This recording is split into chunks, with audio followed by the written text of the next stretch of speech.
පුතේ අපි ගිය සතියේ අවසාන කතා කරේ කාබෝහයිඩ්‍රේට් ගැන කතා කරවුවා. ඒතර ඒ යටතේ අපි කතා කරා කාබෝහයිඩ්‍රේට් බෙදෙන ආකාර ගැන කතා කරවුවා. සහ මේ ජීවීන්ගේ දේහ නිර්මාණය වෙලා තියෙන වෙනස් සංයෝග වර්ග මොනවද කියලා තමයි අපි එදී කතා කරේ. හරි. ඒතර අපි එතෙන්දී කතා කරා කාබෝහයිඩ්‍රේට් බෙදෙනවා කියලා නේද? වර්ග තුනකට බෙදවුවා කාබෝහයිඩ්‍රේට්. හරි කාබෝහයිඩ්‍රේට් පුතේ අපි බෙදාව වර්ග තුනකට. ඔයාලට මතක ඇති පළවෙනි එක වර්ගයක් තමයි මොනොසැකරයිඩ්. මොනොසැකරයිඩ්. ඊට පස්සේ අපි ආයෙ බෙදාවා ඩයිසැකරයිඩ් කියලා කොටසකට. ඩයිසැකරයිඩ්. හරි. ඊට පස්සේ තවත් වර්ගයක් තියෙනවා කියලා කිව්වා. ඒ තමයි මොකද්ද? පොලිසැකරයිඩ්. හරි. ඊට පස්සේ පුතේ අපි ඒකේ මෙන්න මේ මොනොසැකරයිඩ් කියන කොටස අපි අවසන් කරා. ඒතර ඒකෙදී අපි විස්තර කරගුවා විශේෂයෙන්ම මෙන්න මේ මොනොසැකරයිඩ් විදිහට ග්ලූකෝස් ඊට පස්සේ ෆ්‍රක්ටෝස් සහ මොනොසැකරයිඩ් වල අවසාන එක්කනා විදිහට අපි කතා කරා පුතේ ගැලැක්ටෝස් කියන අණුව ගැන. ගැලැක්ටෝස්. හරි. එතකොට මෙන්න මේ කට්ටිය ගැන තමයි අපි අවසාන කතා කරන්නේ. එතකොට අපිට අද දවසේ පුතේ කතා කරන්න තියෙන්නේ ඩයිසැකරයිඩ් සහ පොලිසැකරයිඩ් ගැන. හරි. හරි. එහෙනම් අපි අනුමාත්‍රිකාව ලියාගමු පුතේ ඩයිසැකරයිඩ් කියලා. හරි. ඩයිසැකරයිඩ්.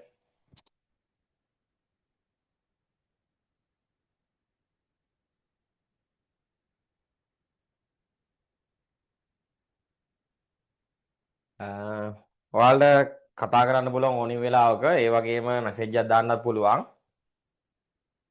අපි වැඩේ කරගෙන යමු ඈ. හරි.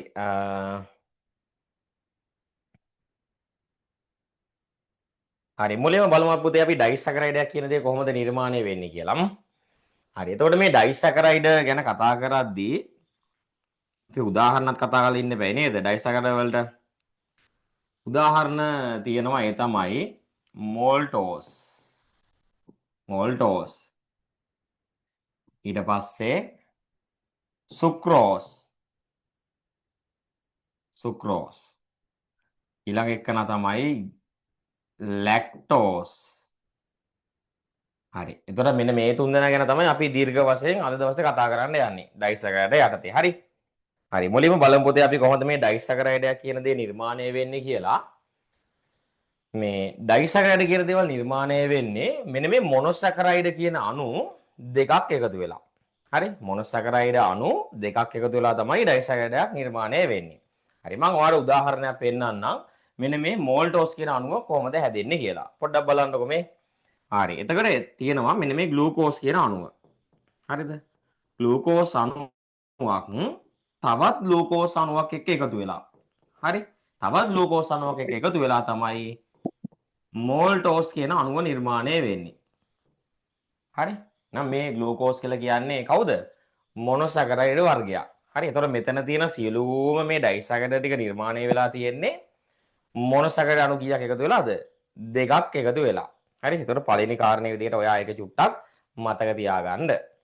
ඩයිසැකරයිඩ් කොහොමද නිර්මාණය වෙන්නේ කියලා. හරි. එහෙනම් අපි දැනට ඩයිසැකරයිඩ් කියලා ලියලා තියෙනවා මාතෘකාව. හරි. එහෙනම් පුතේ අපි මෙන්න මේ විස්තරي චුට්ටක් ලියමු ඈ. ආයවන්න පහක් තියෙනවා දැන් මේවා හදලා මම. මිනාලි ඔයා අපිට කතා කරේ තමයි. ඈ පුතේ? මම දැන් සල්ලි ඕනේ. හොඳද? මේ අතක් පුස්තකනේ. මම කරන්නේ මම ඔක්කොම මේකට කරනවා. හරි. මිනාලි පුතේ ඔයාගේ මයික් එක ඔන් වෙලා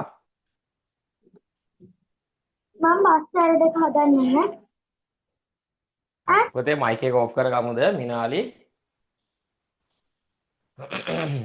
හරි ඈ. මොනවාරි දෙයක් තියෙනවා නම් කතා කරලා ටක් ගාලා ඔෆ් කරගන්න මයික් එක ඈ. හරි? එහෙනම් දැන් ඔයා ගන්නකො ඔයාගේ සටහන් පොත. හරි? හරි. එහෙනම් අපි අරගෙන මේ විස්තරය ලියාගමු. හරි. ලියන්න යටතේ මොනොසැකරයිඩ් අණු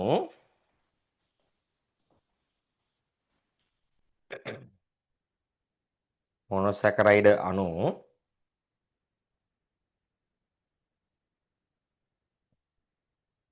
දෙකක්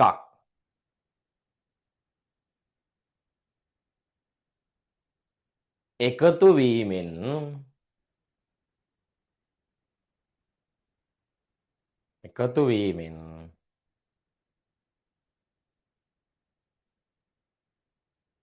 ඩයිසැකරයිඩයක් සෑදේ. ඩයිසැකරයිඩයක් සෑදේ. හරි. එහෙනම් අපි දැන් දන්නවා ඩයිසැකරයිඩයක් හැදෙන්නේ කොහොමද කියලා. නේද? හරි. මම මේකට තව චූටි දෙයක් එකතු කරන්නම්. ඒ තමයි මේ ඩයිසැකරයිඩ් කියන දේවල් නිර්මාණය වෙද්දි පුතේ මේත් එක්කම තවත් අණුවක් නිර්මාණය වෙනවා. හරි. එතකොට ඒ තමයි ජල අණුව.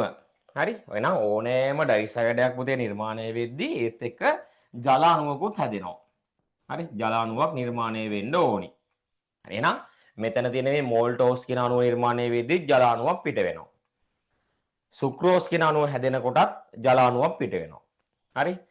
ලැක්ටෝස් කියන අණුව නිර්මාණය වෙනකොටත් පුතේ එහෙනම් ජල අණුවක් පිට වෙන්න ඕනේ. එහෙනම් මේක සියලුම ඩයිසැකරයිඩ් වලට පොදු දෙයක්. හරි. ඒක ඔයා හොඳට මතක තියාගන්න. ඕනෑම ඩයිසැකරයිඩයක් හැදෙනකොට ජල අණුවක් පිට වෙනවා කියන එක. හරි. ඒ වගේම මේකේ තව දෙයක් ඔයාලට කියලා දෙන්න ඕනේ. ඒ තමයි පුතේ මේ ප්‍රතික්‍රියාව දෙපැත්තටම සිද්ධ වෙන්න පුළුවන් ප්‍රතික්‍රියාවක්. ඒ කියන්නේ මේ මොනොසැකරයිඩ් අණු දෙකක් එකතු වෙලා ඩයිසැකරයිඩයක් හැදෙනවා වගේම ඩයිසැකරයිඩ් අණුවකට පුතේ ජල අණුවක් එකතු වෙලා මොනොසැකරයිඩ් අණු දෙකක් නිර්මාණය වෙන්නත් පුළුවන්. හරි.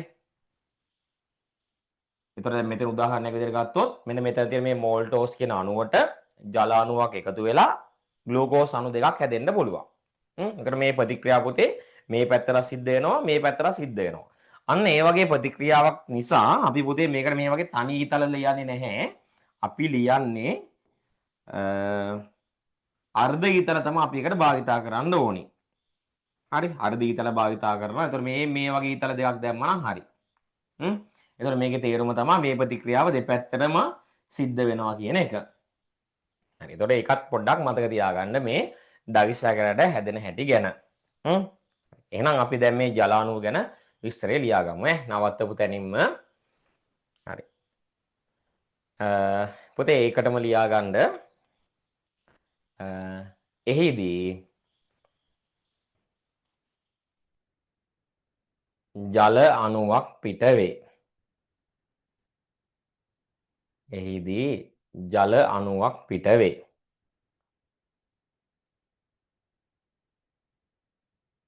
හරි.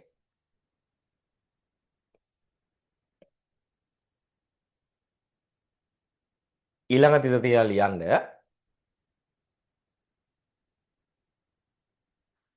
ඕනෑම ඩයිසැකරයිඩයකට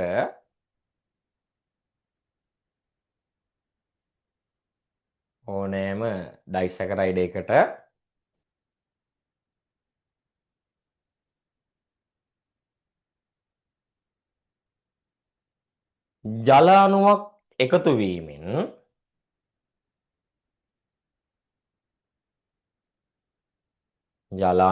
එකතු වීමෙන්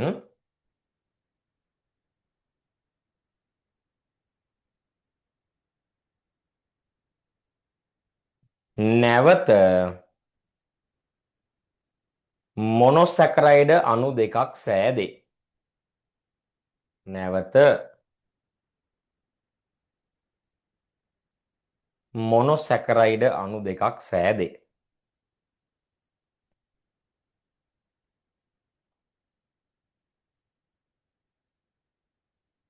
හරි. එහෙනම් පුතේ අපි උදාහරණයක් විදිහට මෙයා ගැන ලියාගමු ඈ.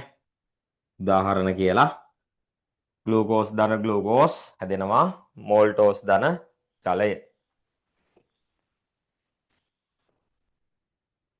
මම පොඩි වෙලාවක් දෙන්නම්. ඔයාලා මේක ලියන්න. ලියලා ඉවරලා පුතේ මැසේජ් එකක් දාන්න ලියලා ඉවරයි කියලා ඈ.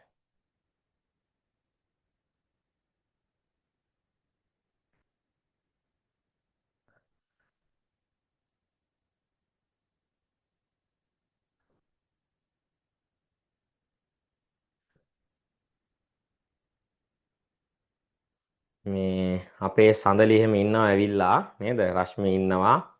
පුතේ ඔයාලට කැමරා එක ඔන් කරගන්න පුළුවන් ප්‍රශ්නයක් නැහැ. හ්ම්. කතා කරනකොට මයික් එක ඔන් කරලා ඕෆ් කරන්න. අනිත් වෙලාවට කැමරා එක ඔයාලා ඔන් එකේ තිබ්බට ප්‍රශ්නයක් නැහැ. හ්ම්. සඳලි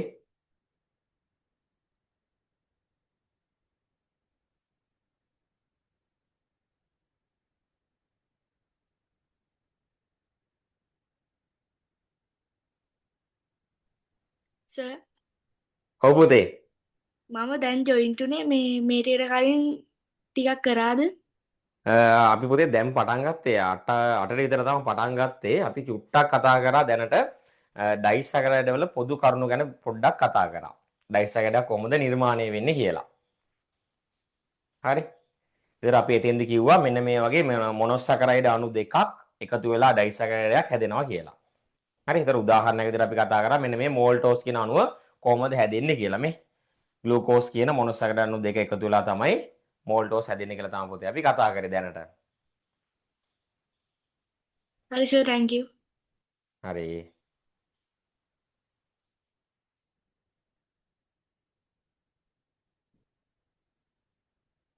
හරි.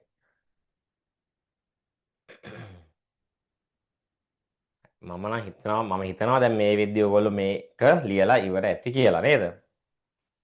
හරි. එහෙනම් පුතේ අපි පාඩම ඉස්සරහට යමු හිමීට. ඊළඟ ඔයා අලුත් තත්ත්වය ලියන්න පුතේ.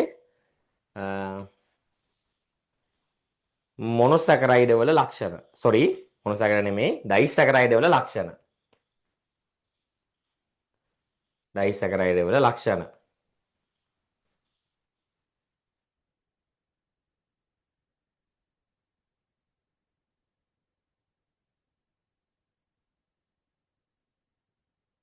හරි. එතකොට අපි ගිය සතියේ කතා කරා මේ මොනොසැකරයිඩ් කියන අණුත් ගත්තාම මෙයාලා ජලය හොඳට දිය වෙනවා කියලා කිව්වනේ. ජලයේ දිය වෙනවා. ඒ නිසා අපි කිව්වා ජල ද්‍රාව්‍යය කියලා කිව්වා. ඒ වගේම තමයි මෙයාලගේ විශේෂ ලක්ෂණයක් විදිහට අපි කතා කරවුවා මේගොල්ලෝ පැණි රසයි කියලා නේ. අර පළතුරු වල එහෙම ඉන්නේ අපිට පැණි රස හම්බ වෙන්නේ. මෙන්න මෙයානේ ෆ්‍රක්ටෝස් තමයි පැණි රසෙන් වැඩිම එක්කනා විදිහට අපි කතා කරා ගිය සතියේ. හරි. ඊට පස්සේ ආයෙ තව එකක් කතා කරා. මෙයාලා අපිට පරිසරයේ දකින්න හම්බ වෙන්නේ කැට ස්වභාවයෙන්නේ. එතන අපි ඒකට කිව්වා පුතේ විද්‍යාවේදී ස්පටික රූපී කියලා. ස්පටික රූපී. එතන මේ මොනොසැකරයිඩ් වල කතා කරපු ලක්ෂණ ටිකම මේ ඩයිසැකරයිඩ් වලටත් අදාළයි. හරි? ඒ කියන්නේ මේ ඩයිසැකරයිඩ් කියන කට්ටියත් ගත්තාම එයාලත් ජලයේ දිය වෙනවා. ඒ වගේම ඒගොල්ලොත් ස්පටික රූපී. හරි. එහෙනම් අපි අලුතක් තියලා නේද? අපි ලක්ෂණ විදිහට ලියමු. ජල ද්‍රාව්‍යයි.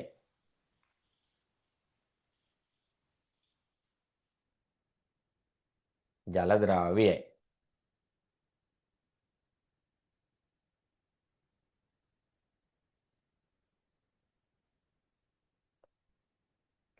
ඔයාලා පල්ලෙහාට ලියන්න.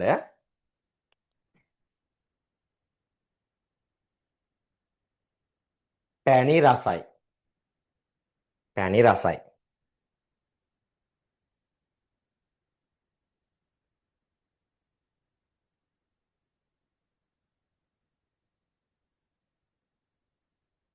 පැණි රසයි.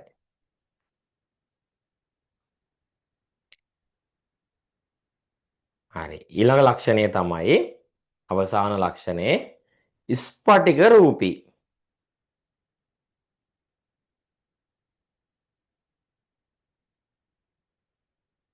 ස්පටික රූපී.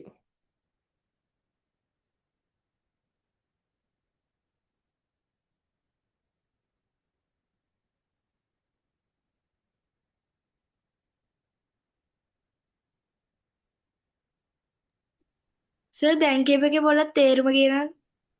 ස්පටික රූපී කියලා කියන පුතේ කැට ස්වභාවයෙන් තියනවා කියන එක. හරි?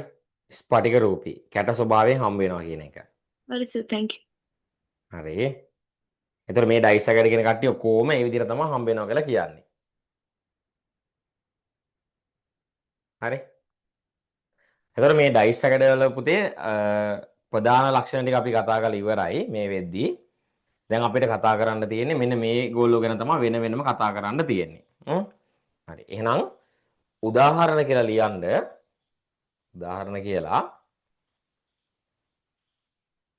මෝල්ටෝස්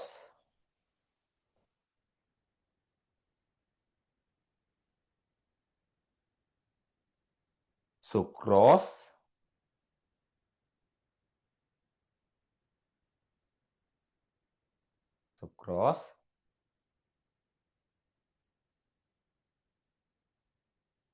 සහ ලැක්ටෝස්.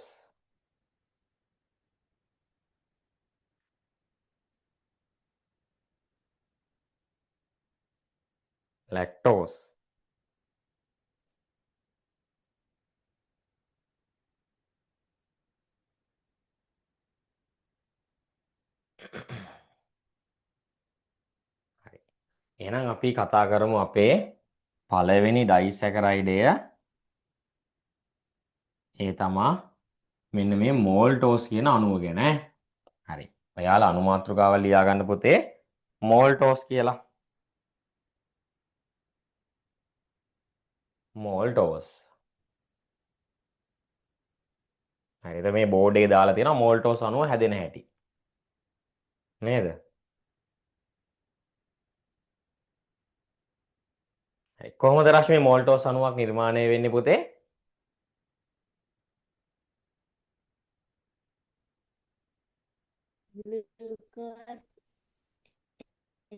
ඔව්.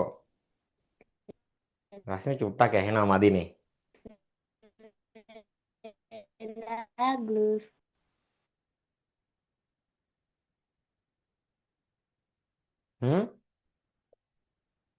පොඩ්ඩක් ඇහෙනවා මදි පුතේ.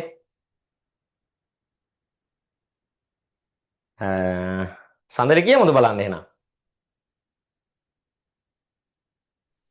සර් ග්ලූකෝස් අණුවකට ග්ලූකෝස් අණුවක් එකතු වෙලා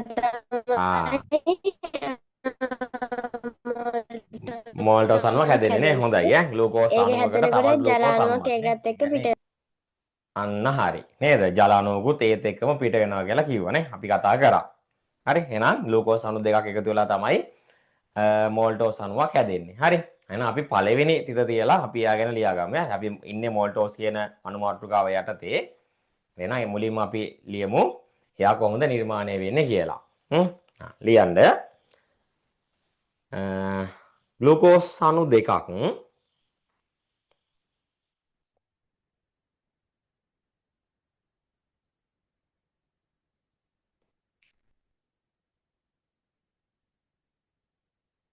ග්ලූකෝස් අණු දෙකක්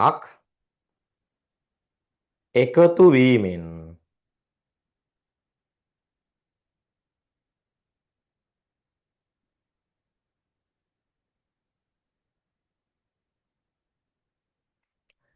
මෝල්ටෝස් අණුව සෑදේ. මෝල්ටෝස් අණුව සෑදේ.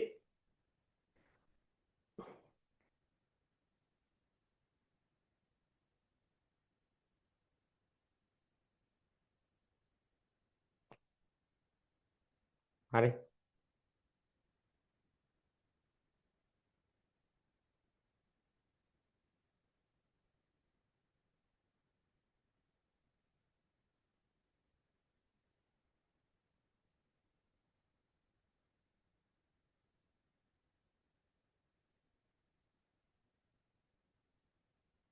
හරි. ඊට පස්සේ පුතේ අපි බලමු මෙයා අපිට කොහෙද හම්බ වෙන්නේ කියලා. මේ මෝල්ටෝස් කියන කෙනා. ඒතර අපිට කියන මේ මෝල්ටෝස් කියන අණුව අපිට හම්බ වෙනවා කියලා පරිසරයේ පැලවෙන බීජ තුල. හරිද? පැලවෙන බීජ. ඒ කියන්නේ ධාන්‍ය වර්ග වගේ දේවල් ගත්තාම ඒ වගේ තියෙනවා. ඒ කියන්නේ තිරිඟු, හරිද? ඉරිඟු නේද? මෙන්න මේ වගේ පැලවෙන බීජවල මේ මෝල්ටෝස් කියන අණුව නිර්මාණය වෙනවා කියලා කියනවා. කියන්නේ බීජයක් පැලවෙනකොට ඒ බීජය ඇතුලේ ස්වභාවිකවම මෝල්ටෝස් අණුව හැදෙනවා කියලා කියනවා. එතකොට මේ විද්‍යාවේදී පුතේ මේ පැලවෙනවා කියන වචනෙට අපි වෙනම නමක් භාවිතා කරනවා. පැලවෙනවා කියන එකට. හරි. ඔයාලා දන්නවද මොකක්ද ඒක භාවිතා කරන වචනේ කියලා? මේ පැලවෙනවා කියන අර්ථයට. ඔව් සර්. ඔව් මොකද්ද පුතේ? පරෝහණය වෙනවා. very good නේද? ප්‍රරෝහණය වෙනවා කියලා කියනවා. හරිද? ප්‍රරෝහණය. එහෙනම් අ, ප්‍රරෝහණය වන බීජවල තමයි අපිට මෝල්ටෝස් අණුව හම්බ වෙන්නේ. හ්ම්? හරි. එහෙනම් අපි හමෝන ස්ථාන කියලා ලියලා මේ ගැන පොඩ්ඩක් ලියාගමු ඈ. හරි. එහෙනම් ඊළඟ තිත තියලා ලියන්න හමු වන ස්ථාන.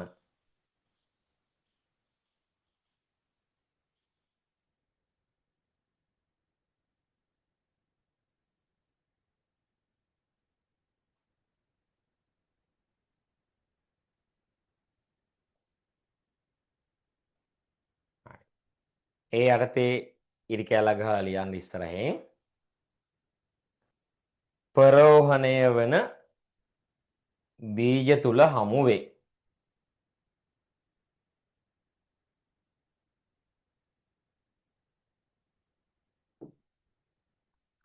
ප්‍රරෝහණය වන බීජ තුල හමු වේ.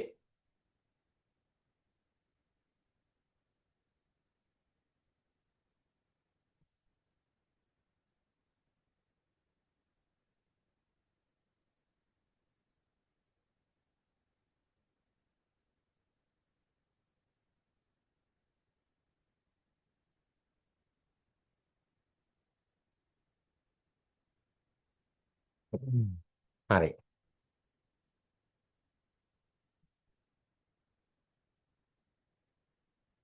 හරි. බලමු අපි එයාගේ යටතේ කතා කරන්නට තියෙන තව ලක්ෂණයක් ගැන.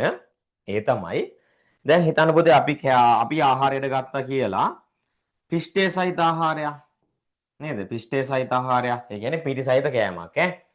ඒක බත් වෙන්න පුළුවන්, රොටි වෙන්න පුළුවන්, බනිස් වෙන්න පුළුවන්, එහෙම නැත්නම් අල වර්ගයක් වෙන්න පුළුවන් නේ. ඒතර ඒ වගේ ආහාරවල තමයි මේ පිෂ්ඨය කියන එක වැඩිපුරම තියෙන්නේ.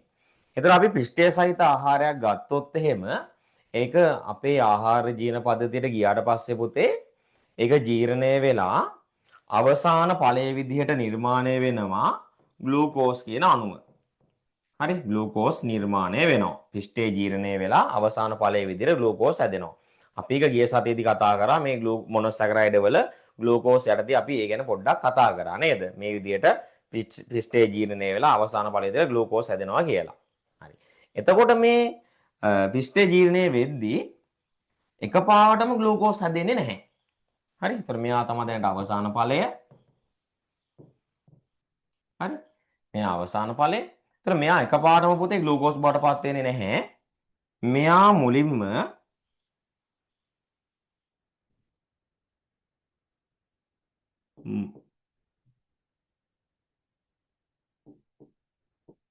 මෝල්ටෝස් බවට පත් වෙලා ඊට පස්සේ තමයි ග්ලූකෝස් බවට පත් වෙන්නේ.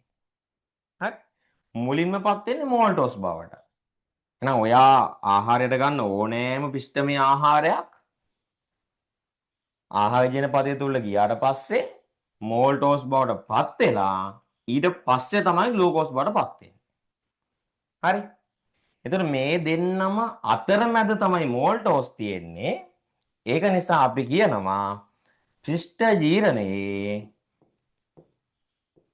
අතරමැදි ඵලය.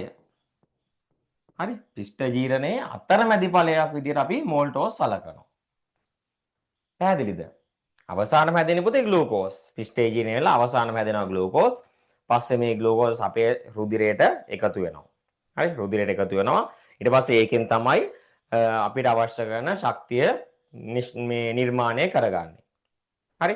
ඒතර ඒ ග්ලූකෝස් බවට පත් වෙන්න කලින් එයාලා මෝල්ටෝස් බවට පත් වෙලා ඉඳලා තමයි ග්ලූකෝස් බවට පත් වෙන්නේ. අපි ඒකට කියනවා අතරමැදි ඵලය. ශිෂ්ඨ ජීරණයේ අතරමැදි ඵලය. ඒතර මේ මෝල්ටෝස් ගැන කතා කරද්දී ඒකත් විශේෂ කරුණක් මේ අතරමැදි ඵලය කියන එක. හරි. එහෙනම් අපි තරුවක් දාලා ඒක පුතේ අපි වෙන පාටකින් ලියා ගමු. හරි වෙන පාටකින් ලියා ගමු අපි ශිෂ්ඨ ජීරණයේ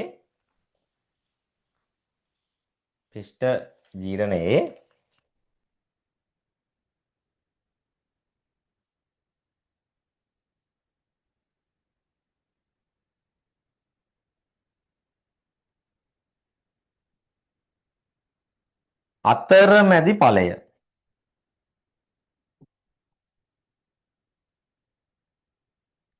පිෂ්ඨ ජීරණයේ අතරමැදි ඵලය. මෝල්ටෝස් වේ.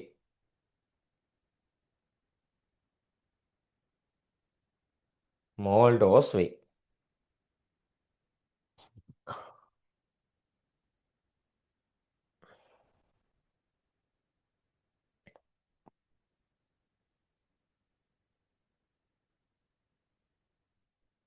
මෝල්ටෝස් වේ. හරි. ඔයාට මේක මතක හිටිනත් එක්ක අපි මෙන්න මේ ගැලියම් සටහන ලියා ගමුද? පිෂ්ඨය මෝල්ටෝස් ඊට පස්සේ ග්ලූකෝස් ඈ. හරි මම පොඩි වෙලාවක් දෙන්නම් ලියා ගන්න බලන්න මේ සටහන.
හරිද තරුෂි?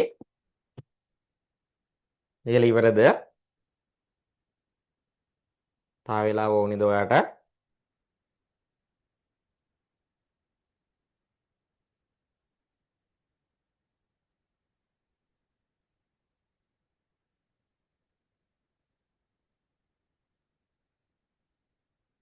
මිනාලි තා වෙලාව ඕනිද පුතේ? හරි ඉවරයි කියලා දාලා තියෙනවා මෙසේජ් එකක්. හරි අනිත් අයත් ඉවරද?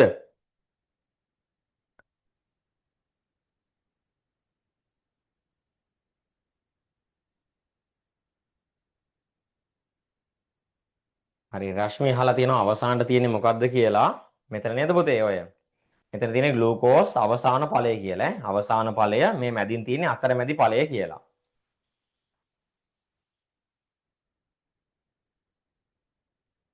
හරි මම හිතනවා මේ වෙද්දී ඔයගොල්ලෝ මේක ලියලා ඉවරයි කියලා. හරි එහෙනම් පුතේ අපිට මෝල්ටෝස් යටතේ කතා කරන්න තියෙන මෙච්චරයි. ඒ කියන්නේ එයා හමු වන ස්ථානය ගැන අපි කතා කරවුවා. ඒ වගේම එයා නිර්මාණය වෙන්නේ කොහොමද කියලා කතා කරා. සහ එයාගේ විශේෂ ලක්ෂණයක් විදිහට පිෂ්ඨ ජීරණයේ අතරමැදි ඵලයේ විදිහට එයා නිර්මාණය වෙනවා කියලා තමයි අපිට මෝල්ටෝස් ගැන කතා කරන්න තියෙන්නේ. හරි එහෙනම් අපිට මෝල්ටෝස් අණුව ඉවරයි ඈ. මෝල්ටෝස් අණුව ඉවරයි. හරි. ඊට පස්සේ අපිට ඉගෙන ගන්න තියෙන්නේ මෙන්න මේ සුක්‍රෝස් කියන අණුව ගැන. හරි. එහෙනම් ඊළඟ මාතෘකාව විදිහට ලියා ගන්න පුතේ සුක්‍රෝස්. සුක්‍රෝස්.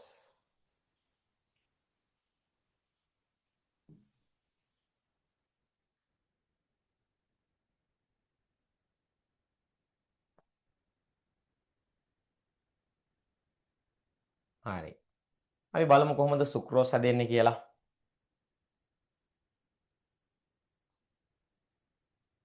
එතකොට මේ සුක්‍රෝස් කියන අණුව නිර්මාණය වෙන්නේ ග්ලූකෝස් අණුවක් සහ ෆ්‍රක්ටෝස් කියන අණුව එකතු වෙලා. හරි? ග්ලූකෝස් සහ ෆ්‍රක්ටෝස් කියන අණුව. හරි? ග්ලූකෝස් දාන ෆ්‍රක්ටෝස්. හරි. හැදෙනවා සුක්‍රෝස්. ඒතර අපිට මෙතෙන්දිත් මේ තනි ඊතලයක් මේ මෙහෙම ගහන්න බෑ අපිට. හරි? තනි ඊතලයක් භාවිතා කරන්න බෑ. ඒ වෙනුවට අපිට භාවිතා කරන්න වෙන්නේ දෙපැත්තට ගහන මෙන්න මේ වගේ ඊතලයක් තමයි අපි භාවිතා කරන්න ඕනේ. ඒක හොඳට මතක තියාගන්න. හරි ඊට පස්සේ හැදෙන ලියමු අපි සුක්‍රෝස් ධන එහෙනම් මෙයා ඩයිසැකරයිඩ් යන්නේ නේද? සුක්‍රෝස් කියලා කියන්නේ ඩයිසැකරයිඩයක්.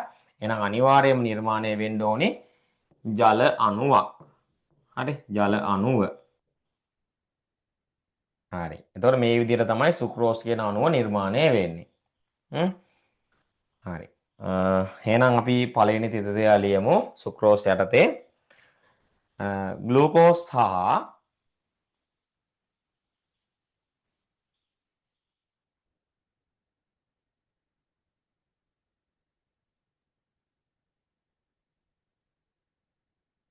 ෆ්‍රක්ටෝස් අණුවක්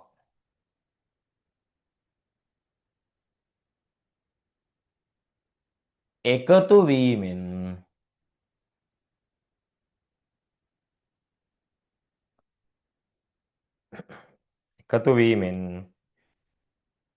සුක්‍රෝස් අණුවක් නිර්මාණය වේ.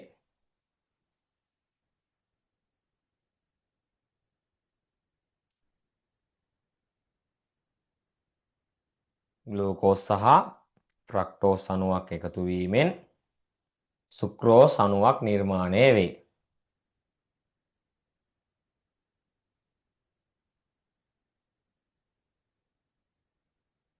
හරි.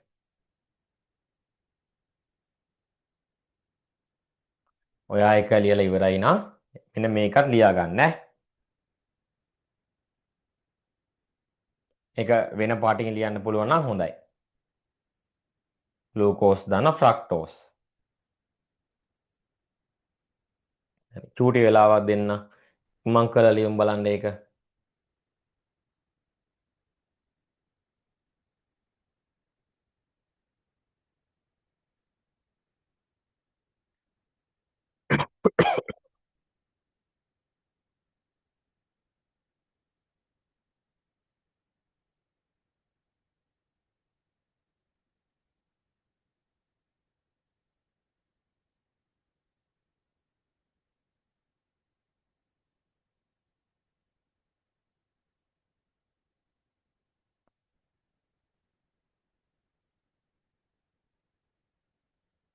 එයාලා ලියලා ඉවරනාට පස්සේ කියන්න ඈ ලියලා ඉවරයි කියලා.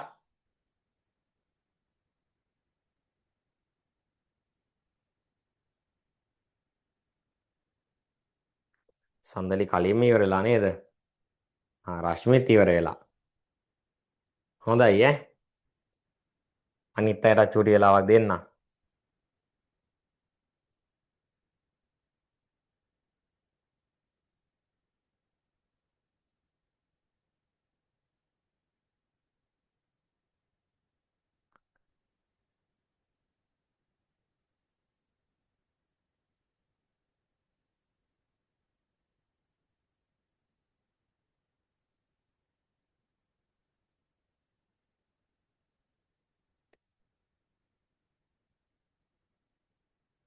දිල්නුවන් පුතේ ඉවරද ලියලා? තා වෙලා ඕනේද?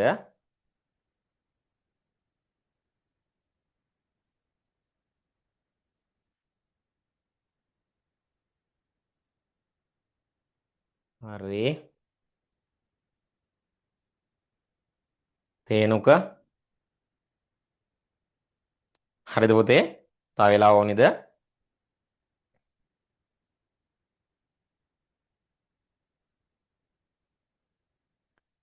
හරි. මං හිතනවා මේ විදිහට ඔයගොල්ලෝ එකත් ලියලා ඉවර ඇති කියලා ඈ.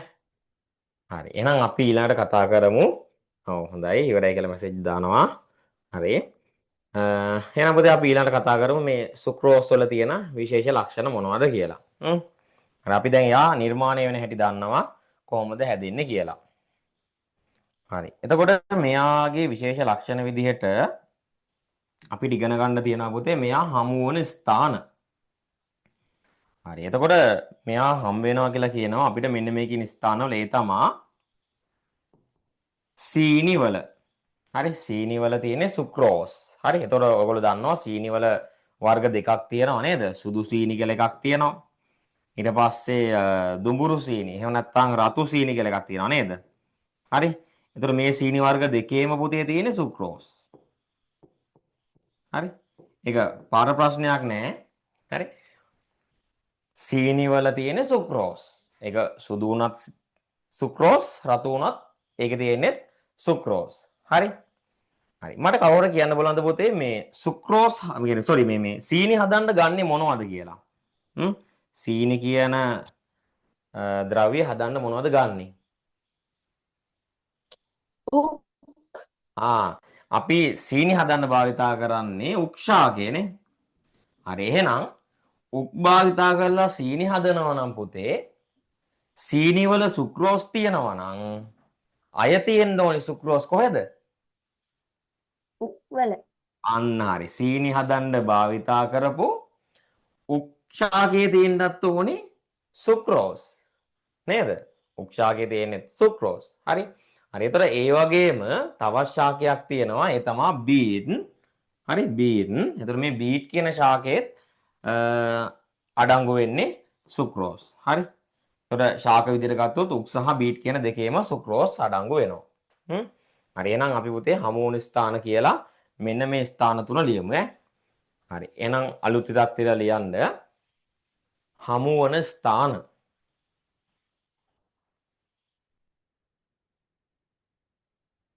හමු වන ස්ථාන.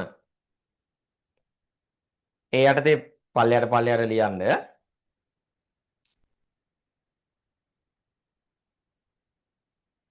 පළවෙනි එක රතු හා සුදු සීනි වල.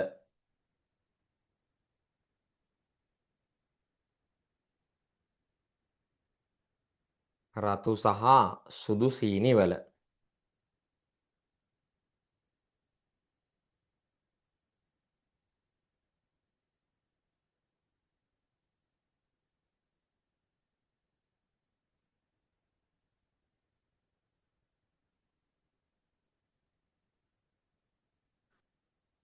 ඊට පස්සේ උක් හා බීට් වල.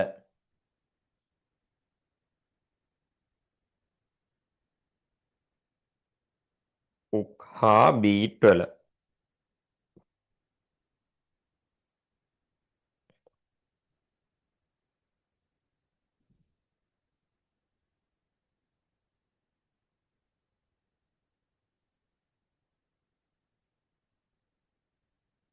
හරි. එතකොට මෙයා අපිට තවත් තැනක හම්බ වෙනවා අපිට ඒකත් කතා කරන්න ඕනි කොටසක්. ඔයාලා දන්නවද පුතේ ශාකවල ජලය සහ ආහාර පරිවහනය කරන්න වෙන වෙනම මාර්ග දෙකක් තියෙනවා කියලා.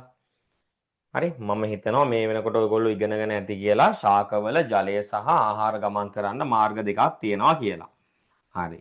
මට කියන්න පුතේ ජලය ගමන් කරන්නේ මොන මාර්ගයේද?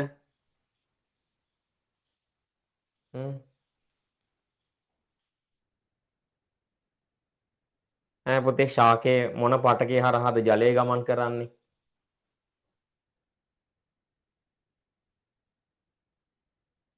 මිනාලි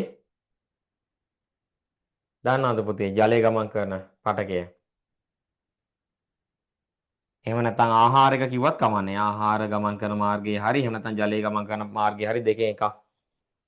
මේ දෙක වෙන වෙනම තමයි තියෙන්නේ ශාකවල.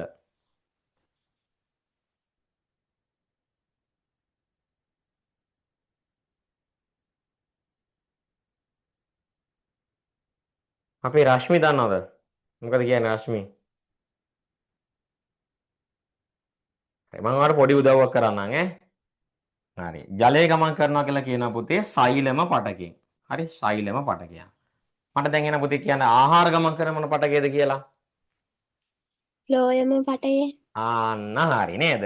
ජලය ගමන් කරන්නේ සෛලම පටකේ. එහෙනම් ආහාර ගමන් කරන පුතේ ෆ්ලෝයම කියන පටකේ. හරි. ෆ්ලෝයම පටකෙන් තමයි ආහාර ගමන් කරන්නේ. එහෙනම් මේක චුට්ටක් මතක තියාගන්න. ආහාර ගමන් කරන්නේ ශාකවල ෆ්ලෝයම පටකේ කියන එක. හරි. එතකොට මේ ෆ්ලෝයම පටකයේ තුලත් හරි ෆ්ලෝයම පටකයේ තුලත් සුක්‍රෝස් අඩංගු වෙනවා කියලා කියනවා. සුක්‍රෝස්. හරි. එහෙනම් ඕනෑම ශාකයක මොකද වෙන්නේ? ෆ්ලෝයම පටකයේ තුල අනිවාර්යයෙන්ම තියෙන ඕනේ කවුද? අපි දැන් මේ කතා කරන සුක්‍රෝස් තියෙන්න ඕනි. හරි. එතකොට මේක ඇවිල්ලා විශේෂ කරුණක්. හරි. එහෙනම් අපි උතේ තරුවක් දාලා වෙන පාටකින් ලියමු. සුක්‍රෝස් වල ලක්ෂණ යටතේ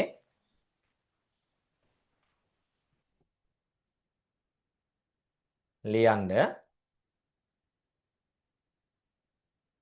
ශාක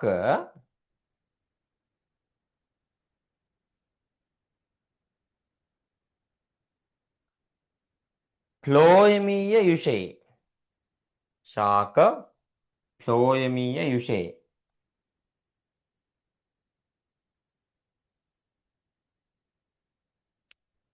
සුක්‍රෝස් අඩංගු වේ.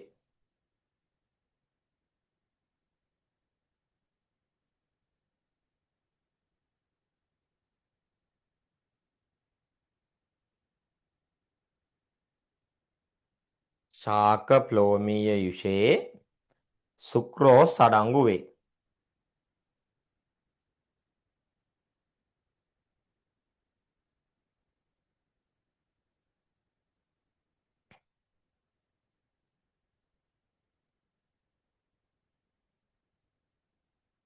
හරි නේද? ඔයා පුතේ ඒක වෙන පාටින් ලියාගත්තේ නැත්නම් පස්සේ හිමීට ඒක හයිලයිට් හරි කමන්නේ කරගන්න. මොකද ඒක ඒ තරම් වැදගත් අපිට. මේ සුක්‍රෝස් යටතේ. හරි. එතකොට අපි සුක්‍රෝස් යටතේ කතා කරා සුක්‍රෝස් අණුවක් කොහොමද නිර්මාණය වෙන්නේ කියලා කතා කරා. ඊට පස්සේ ඒක හමු වන ස්ථාන මොනවද කියලා කතා කරා. නේද? උක් වල තියනවා කිව්වා, බීට් වල තියනවා කියලා කිව්වා. ඊට පස්සේ දැන් අවසානම කතා කරා ශාක ෆ්ලෝයමේ විශේෂය තියනවා කියලා. හරි. එතකොට සුක්‍රෝස් යටතේ පුතේ අපිට කතා කරන්න තියෙන මෙන්න මේ ලක්ෂණ ටික විතරයි.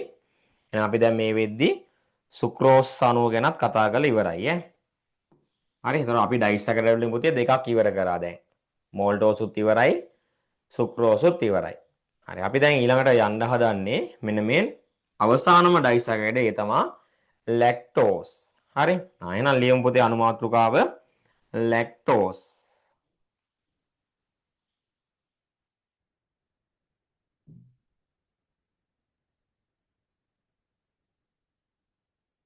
ලැක්ටෝස්.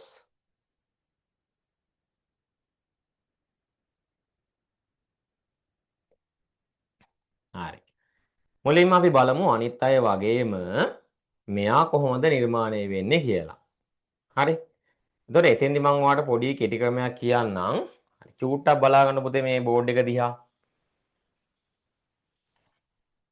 මෝල්ටෝස් නිර්මාණය වුණේ ග්ලූකෝස් අණු දෙකක් එකතු වෙලා. මෝල්ටෝස් නිර්මාණය වුණේ ග්ලූකෝස් අණු දෙකක් එකතු වෙලා. සුක්‍රෝස් නිර්මාණය වුණේ ග්ලූකෝස් අණුවකුයි ෆ්‍රක්ටෝස් අණුවකුයි එකතු වෙලා. ග්ලූකෝස් සහ ෆ්‍රක්ටෝස්. එහෙනම් පුතේ මේ ලැක්ටෝස් කියන අණුව නිර්මාණය වෙන්නේ ග්ලූකෝස් සහ ගැලැක්ටෝස් කියන අණුව එකතු වෙලා. හරි? ග්ලූකෝස් ධන ගැලැක්ටෝස් හැදෙනවා ලැක්ටෝස්. හරි. පැහැදිලිද පුතේ මේක? හරි. එහෙනම් ඔයා දැන් මතක තියාගන්න ඕනෑම ඩයිසැකරයිඩයක් හැදෙනකොට අනිවාර්යයෙන්ම සහභාගී වෙච්ච කෙනෙක් හිටියා. ඒ තමයි කවුද? මෙන්න මේ ග්ලූකෝස් කියන අණුව. හරි. සෑම ඩයිසැකරයිඩයක් හැදෙනකොටම ග්ලූකෝස් සම්බන්ධ වුණා. හරි. ඒතර ඒ විදිහට ගත්තාම අපිට මේක මතක තියාගන්න ලේසි. මෝල්ටෝස්, සුක්‍රෝස්, ලැක්ටෝස් කොහොමද හැදෙන්නේ කියලා. සාමාන්‍ය ඔයාලගේ පළවෙනි වාර විභාගෙදී මේවා අහනවා මේ අණු කොහොමද නිර්මාණය වෙලා තියෙන්නේ? මොනවා එකතු වෙලාද මේවා හැදිලා තියෙන්නේ කියලා අහනවා. හරි. ඒක නිසා ඔයාලා පොඩ්ඩක් ඒක මතක තියාගන්න. හරි. එහෙනම් අපි ලැක්ටෝස් කියලා අනුමාත්‍රකාව ලියාගත්තා නේද දැන්? හරි. එහෙනම් අපි එයාගේ පළවෙනි ලක්ෂණය ලියමු. එයා කොහොමද නිර්මාණය වෙන්නේ කියලා. හරි. එහෙනම් ලියන්න පුතේ ටිකක් තියලා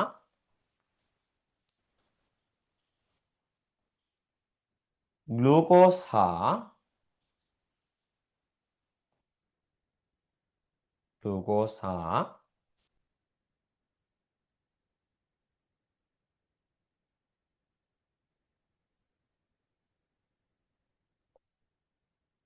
ගැලැක්ටෝස් අණුවක්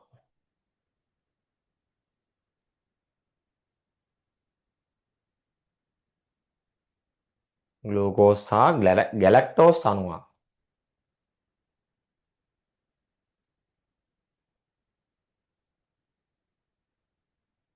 එකතු වීමෙන්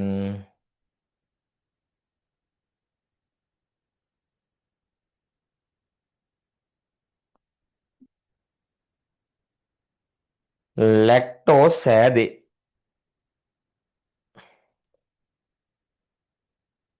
එකතු වීමෙන් ලැක්ටෝස් සෑදේ.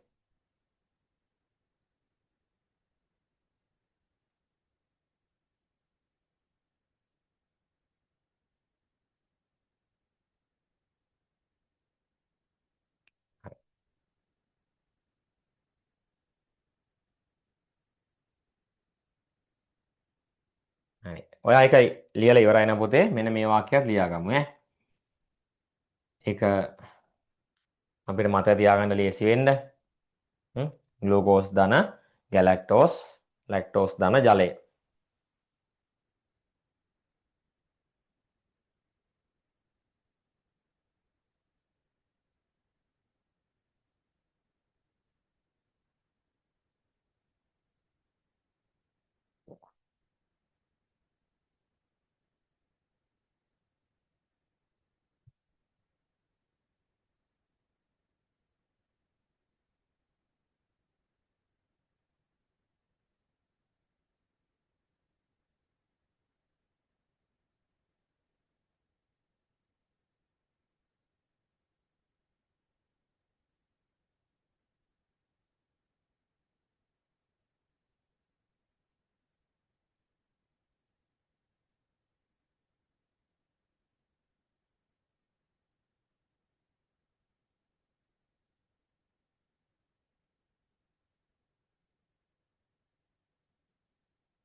හරිද පුතේ? ලියලා ඉවරද?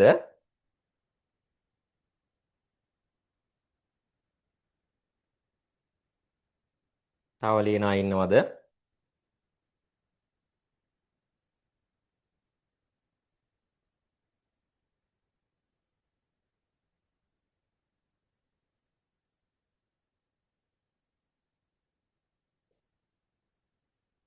හරිනේ. හරි. ගොඩක් අය මේ වෙද්දි ලියලා ඉවරයි. හරි. එහෙනම් අපි යමු මෙයාගේ අනිත් විශේෂ ලක්ෂණ මොනවද කියලා බලන්න. හරි. එතකොට ඒ යටතේ අපි බලමු මෙයා කොයි වගේ ස්ථානවලද අපිට හම්බ වෙන්නේ කියලා. හරි. මෙයා පුතේ අපිට හම්බ වෙන්නේ ගොඩක් වෙලාවට කිරි ආහාරවල.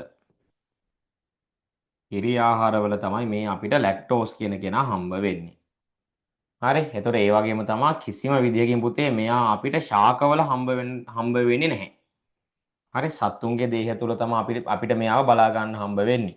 ඒතර මේ දෙන්නම අපිට හම්බ වුණා ශාකවල. හරි. ශාකවල හම්බ වුණා. සුක්‍රෝසුත් හම්බ වුණා, මෝල්ටෝසුත් හම්බ වුණා. එතකොට මේ ලැක්ටෝස් ගැන කතා කරද්දී ඒකත් විශේෂ ලක්ෂණයක්. ඒ තමයි ශාකවල නොමැති එකම ඩයිසැකරයිඩය තමයි මේ ලැක්ටෝස් කියලා කියන්නේ. හරි. ඒතකොට එයා ඉන්නවා කියලා කිව්වා අපි කිරි ආහාරවල. එතකොට ඒක සමාගයට යෝගට් වෙන්න පුළුවන්. හරි. චීස් වෙන්න පුළුවන්. මී කිරි වෙන්න පුළුවන්. නේද? හරි. එහෙනම් කිරි ආහාරවල ඉන්නවා කියලා මතක තියාගන්න. හරි. එහෙනම් තරුවක් දාලා ලියමු හමු වන ස්ථාන විදිහට කිරි ආහාර. හමු වන ස්ථාන කියලා ලියලා ඉස්සරහින් ඉරි කැල්ලක් ගහලා කිරි ආහාර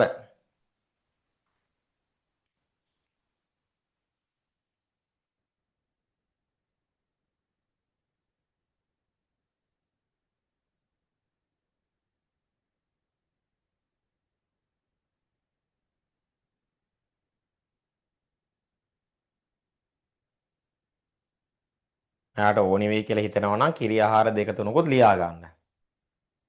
යෝගට්, චීස්, බටර්,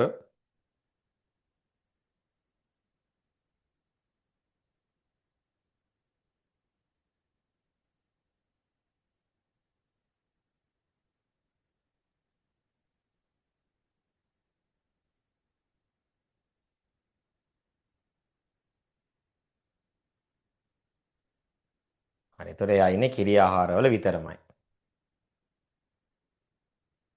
හරි. ඊළඟ තිත ඒක වෙනම පාටකින් ලියා ගමු. අර ශාකවල නැහැ කියපු වාක්‍යය ලියන්න. ශාකවල නොමැති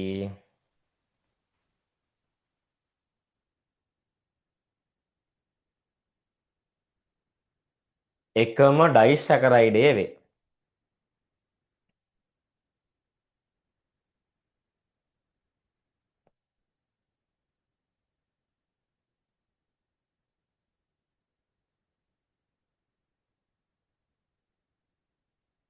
ශාකවල නොමැති එකම ඩයිසැකරයිඩය වේ.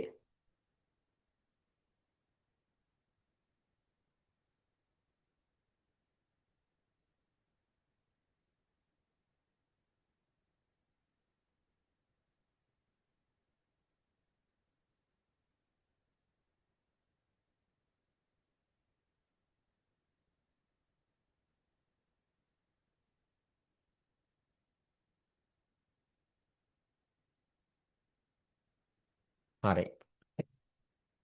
එතකොට අපි මේ කලින් කතා කරපු ඩයිසැකරයිඩ් ගැන කතා කරද්දි කිව්වා මේගොල්ලෝ පැණි රසයි කියලා. මෝල්ටෝස්, සුක්‍රෝස් මේකල්ලෝ සාමාන්‍ය පැණි රසයි. අපි කොහොමද දන්නවා සීනි කියන එක ගත්තාම පැණි රසයි නේද?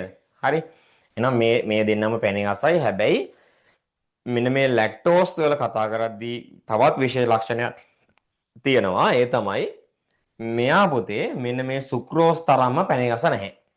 හරි. සුක්‍රෝස් තරම් මේ ලැක්ටෝස් කියන කෙනා පැණි රස නැහැ. එහෙනම් ඊළඟ තිත විදියට තියලා ලියන්න. සුක්‍රෝස් මෙන්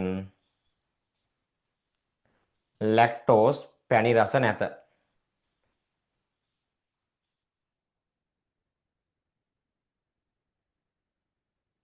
සුක්‍රෝස් මෙන් ලැක්ටෝස් පැණි රස නැත.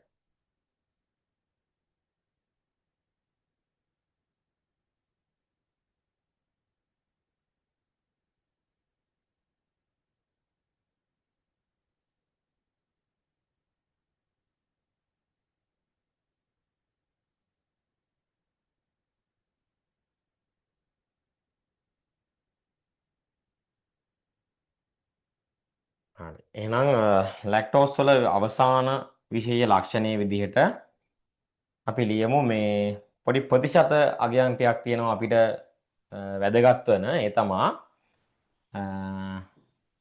එළකිරි වල ලැක්ටෝස් ප්‍රතිශතය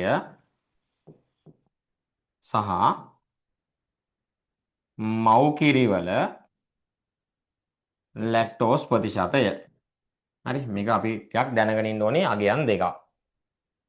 දර ඔයාලගේ අච්චු පොතේ තියෙනවා එළකිරි වල ලැක්ටෝස් ප්‍රතිශතය තියෙනවා කියලා 4%ත් 6ත් අතර අගයක්. 4% සහ 6 අතර අගයක් තියෙනවා කියලා කියනවා. ඒ වගේම මව්කිරි වල ලැක්ටෝස් ප්‍රතිශතය 6ත් 7ත් වගේ අතර අගයක් තියෙනවා කියලා කියනවානේ. 6 7 වගේ අගයන් තියෙනවා. හරි. ඒ කියන්නේ මොකද්ද? එළකිරි වලට වඩා මව්කිරි වල නේද? ලැක්ටෝස් ප්‍රතිශතය වැඩි. හරි මේ ප්‍රශ්නයක් එන්න පුළුවන් තැනක් නේද මේක? සත්‍ය අසත්‍ය වගේ වගන්ති වල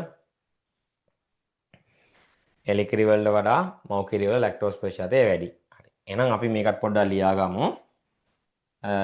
විශේෂ කරුණු යටතේම නේද?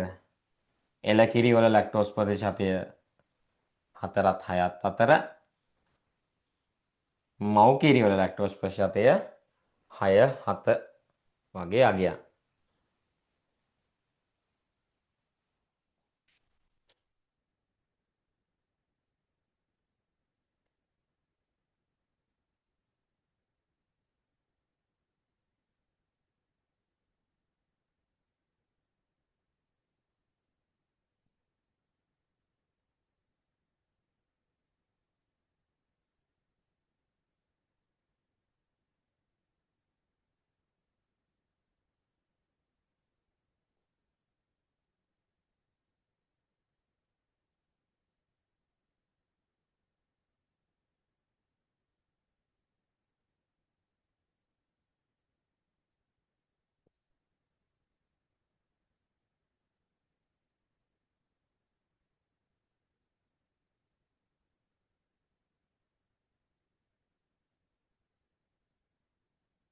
හරි.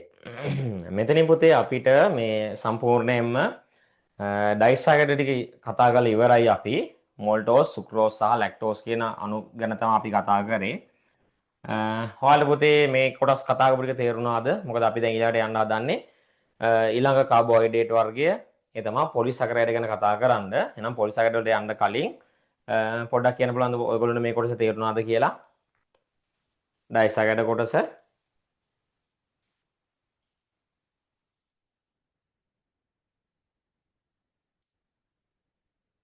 රශ්මි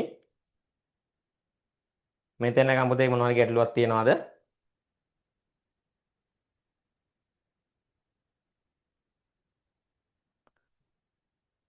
තේනුක චුට්ටක් කතා කරමු. හරි රශ්මි නෑ කියලා මැසේජ් එකක් දාලා තියෙනවා. මිනාලි හරි පැහැදිලි නේද?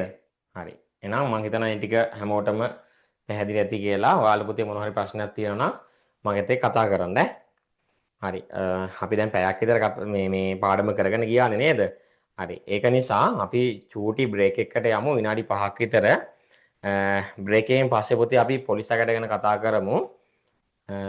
දැන් වෙලාව 9යි. ඔයාලා එහෙනම් ආපහු 9:05 වෙද්දි එන්න. ලිව් වෙන්න එපා. ඔයාලා මේ මයික් එකයි කැම් එක ඕෆ් කරලා විනාඩි 5ක් ඉඳලා ආපහු අපිත් එක්ක සමා එතකන් ඔයාලා වතුර ටිකක් එහෙම බීලා එන්න. නේද? එක දිගට ඉඳගෙන ඉන්නත් මහන්සි ඇතිනේ. හරි චූටි බ්‍රේක් එකක් ගන්න එනං ඈ.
හරි නේද පුතේ? ඔයාලා හැමෝම ඇවිල්ලාද ඉන්නේ?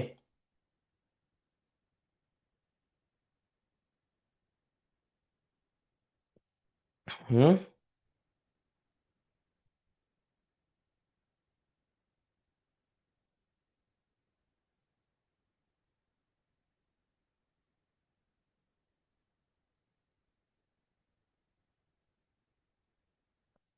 හරි. ඔක්කොලම ඉන්නවනේ? සම්බන්ධ වෙලා ඉන්නව නේද? හරි. එහෙනම් අපි යමු අපේ අවසාන කාබෝහයිඩ්‍රේට් වර්ගය ගැන කතා කරන්ද. ඒ තමයි පොලිසැකරයිඩ්. හරි. පොලිසැකරයිඩ්.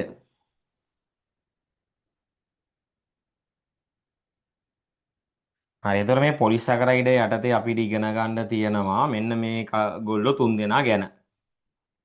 හරි. ඒ තමයි එක්කෙනෙක් තමයි පුතේ පිෂ්ඨය. පිෂ්ඨය. ඊට පස්සේ සෙලියුලෝස්. සෙලියුලෝස්. සහ අවසානම කෙනා තමයි ග්ලයිකෝජන්. ග්ලයිකෝජන්. හරි අපි මේ තුන් දෙනා ගැන තමයි ඉගෙන ගන්නේ. හරි. එතකොට මුලින්ම අපි බලමු මේ මෙන්න මේ කියන පොදුවේ මේ සියලුම පොලිසැකරයිඩ් අණු කොහොමද නිර්මාණය වෙන්නේ කියලා. හරි. මේ පොලිසැකරයිඩ් අණු නිර්මාණය වෙන්නේ පුතේ මොනොසැකරයිඩ් අණු රාශියක් එකිනෙකට එකතු වෙලා. හරි. මොනොසැකරයිඩ් අණු රාශියක් එකිනෙකට එකතු වෙලා. එතකොට මේක නිකන් හරියට දන්වැලක තියෙන පුරුක් එකට සම්බන්ධ වෙනවා වගේ තමයි මේ විදිහට මේ අණු එකතු වෙන්නේ. හරි. මොනොසැකරයිඩ් අණු දන්වැලක පුරුක් එකතු වෙනවා වගේ එකතු වෙලා තමයි හැදෙන්නේ. අපි ඩයිසැකරයිඩ් හදනකොට කතා කරා ඩයිසැකරයිඩ් විදිහට මොනොසැකරයිඩ් අණු දෙකක් තමයි සම්බන්ධ වුනේ. උදාහරණයක් තමයි මෝල්ටෝස්. හරි. එතකොට මෝල්ටෝස් හැදුනේ ග්ලූකෝස් අණු දෙකක් එකතු වෙලා.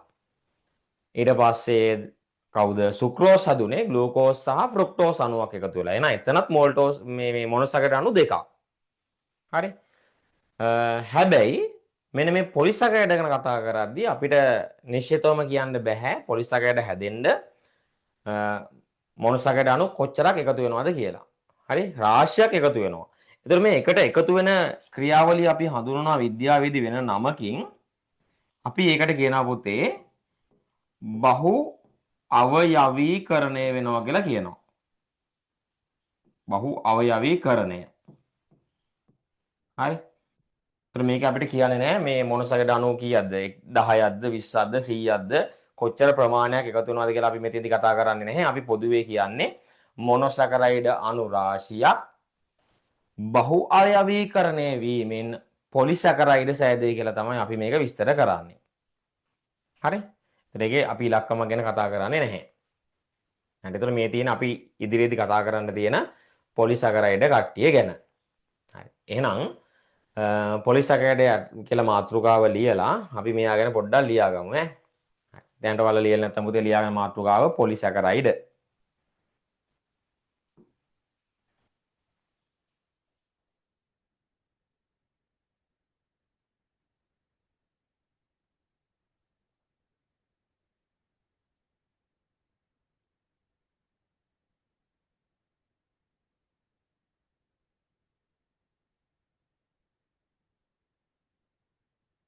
ඒ යටතේ පළවෙනි තිත තියලා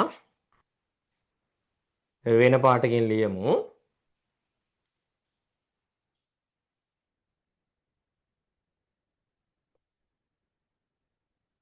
මොනොසැකරයිඩ් අණු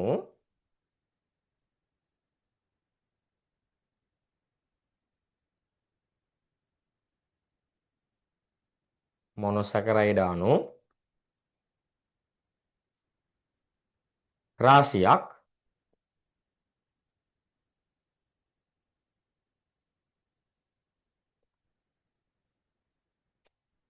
බහු අවයවීකරණය වීමෙන්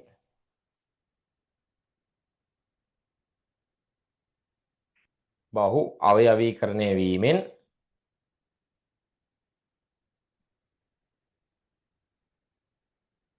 පොලිසැකරයිඩ් සෑදේ.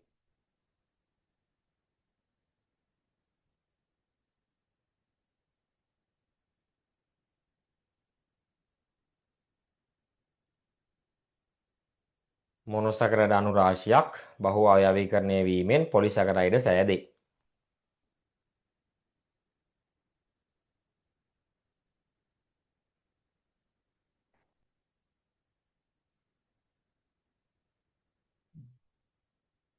හරි.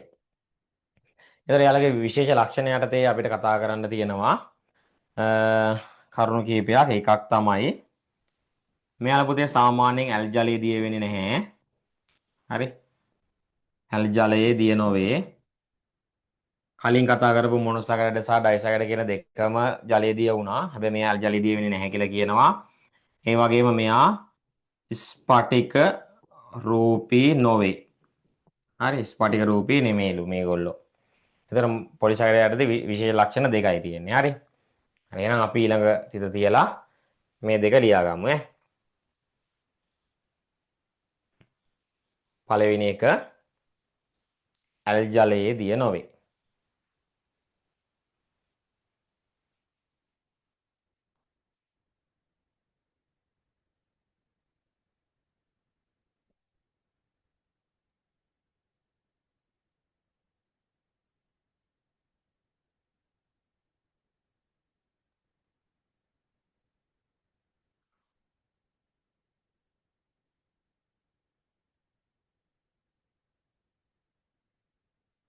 ඊළඟ එක තමයි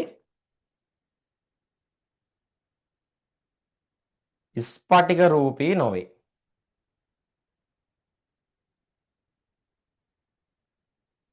ස්පටික රූපී නොවේ.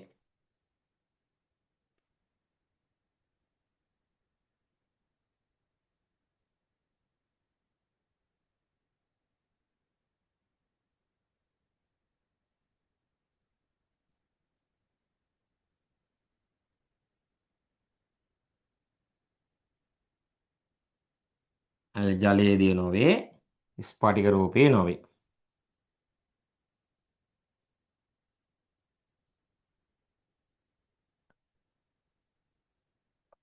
හරි. ඊට පස්සේ අපි උදාහරණ විදිහට මෙන්න මේ තුන් දෙනා ගැන ලියමු ඈ. උදාහරණ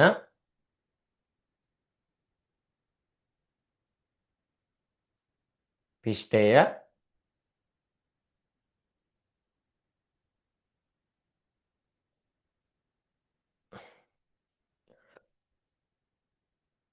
සෙලියුලෝස්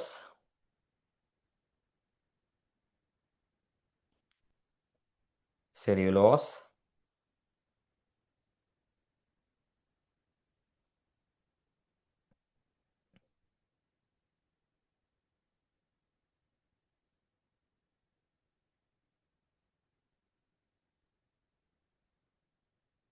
අන්තිම එක්කනා එයා තමයි ග්ලයිකොජන්. හරි ග්ලයිකොජන්.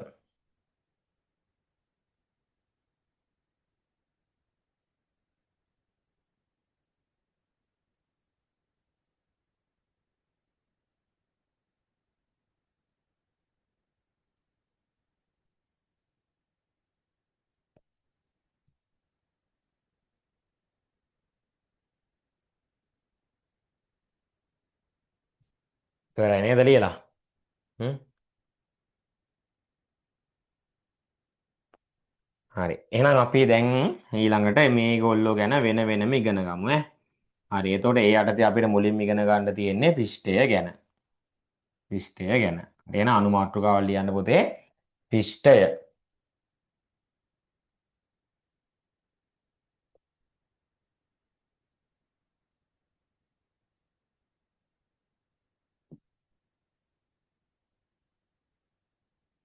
හරි. පුතේ මට කියන්න පුළුවන්ද පිෂ්ඨය හමු වන ආහාර ටික? හරි. හැබැයි ඒවා ස්වභාවික ආහාර වෙන්න ඕනි. හරි. කියන්නේ මොනවද මේ බත් පාන් බනිස් වගේ ඒ ආහාර වලට යන්නේ නැතුව කියමුද බලන්න මේ ස්වභාවික පගසිය තියෙන ආහාර ටිකක් පිෂ්ඨය අඩංගු. ධාන්‍ය වර්ග. ධාන්‍ය වර්ගවල තියෙනවානේ සඳලි. හොඳයි. ධාන්‍ය. අය පුතේ.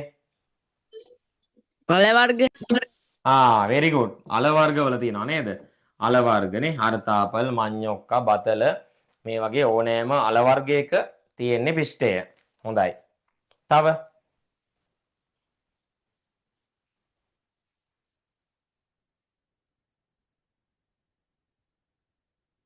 කොහෙද පුතේ තියෙන්නේ? අය තියෙනවා එක්වල ඔන්න හරි නේද? කොස් දෙල් වගේ ආහාරවලත් අපිට පිෂ්ඨය හම්බ වෙනවානේ. හරි. එහෙනම් පිෂ්ඨයේ යටතේ පළවෙනි තිත තියලා අපි ලියමු. හමුවන ස්ථාන කියලා ලියලා මෙන්න මේ දැන් කතා කරපු කොස් දෙල් අල වර්ග සහ ධාන්‍ය කියලා. හරි. එහෙනම් ලියන්න පුතේ හමුවන ස්ථාන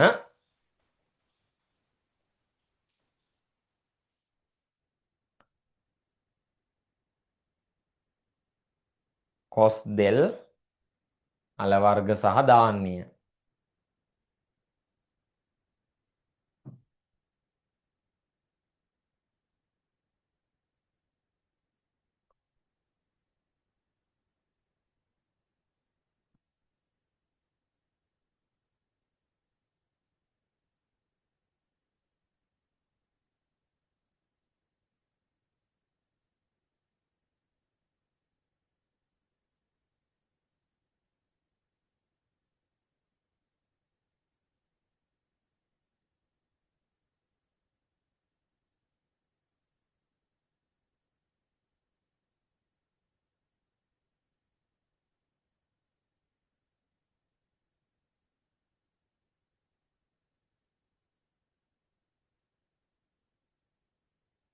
හරි. ඊට පස්සේ පුතේ මෙයාලගේ තියෙන විශේෂම ලක්ෂණය තමයි අපිට පුතේ ශාකවල සංචිත කාබෝහයිඩ්‍රේටයේ විදියට හම්බ වෙන්නේ පිෂ්ඨය. හරි ශාකවල සංචිත කාබෝහයිඩ්‍රේට් විදියට අපිට පිෂ්ඨය හම්බ වෙනවා. හරි ඒක සිද්ධ වෙන්නේ කොහොමද කියලා මම චුට්ටක් පැහැදිලි කරන්නම්. ඔයාලට මතක ඇති අපි කිව්වා ප්‍රභා සංශ්ලේෂණයේදී ශාක පත්‍රවල හදනවා කියලා ග්ලූකෝස්. හරි. ඒතර ප්‍රභා සංශ්ලේෂණයේදී පුතේ හදන්නේ ශාක පත්‍රවල ග්ලූකෝස්. එතකොට මේ ග්ලූකෝස් හදවුවට ඒක ග්ලූකෝස් විදිහටම තැම්පත් වෙන්නේ නැහැ ශාකවල. ශාක මේ හදාගත්ත ග්ලූකෝස් වලින් කොටසක් පුතේ එයා සුක්‍රෝස් බවට පත් කරනවා. හරිද? සුක්‍රෝස් බවට පත් කරනවා. සුක්‍රෝස් බවට පත් කරලා මොකද කරන්නේ? මේ ටික ෆ්ලෝයම පටකයේ ඔස්සේ පරිවහනය කරනවා. අපි දැනටමත් අපි එක දන්නවා ෆ්ලෝයම පටකයේ ඔස්සේ පරිවහනය කරන්නේ සුක්‍රෝස් විදිහට කියලා. නේ? ඊට පස්සේ මෙන්න මේ සුක්‍රෝස් විදිහට පරිවහනය කරාට පස්සේ පොතේ එයා තැම්පත් කරන්නේ සුක්‍රෝස් විදිහට නෙමෙයි. එයා ශාකය තුල තැම්පත් කරන්නේ පිෂ්ඨය විදිහට. හරි? පැහැදිලිද? ශාකවල හදපු ප්‍රභා සංශ්ලේෂණයේ හදපු ග්ලූකෝස් ටික අවසානයේ මොකද වෙලා තියෙන්නේ? එම ශාකයේ තැම්පත් කරනවා පිෂ්ඨය විදිහට. හරි? ඒක නිසා අපි කියනවා ශාකවල ප්‍රධාන සංචිත ආහාරය පිෂ්ඨය කියලා. හරි? එහෙනම් ඒක ටිකක් විශේෂ කරුණක්. ඒක නිසා පුතේ අපි ඒක වෙන පාට තරුවක් දාලා ලියමු විශේෂ කරුණු විදිහට. හරි. ලියන්න ඒ යටතේ ශාකවල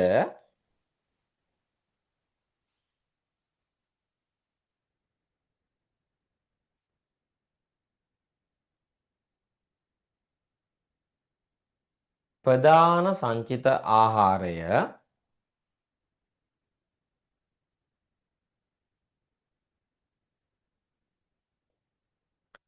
පිෂ්ඨය වේ.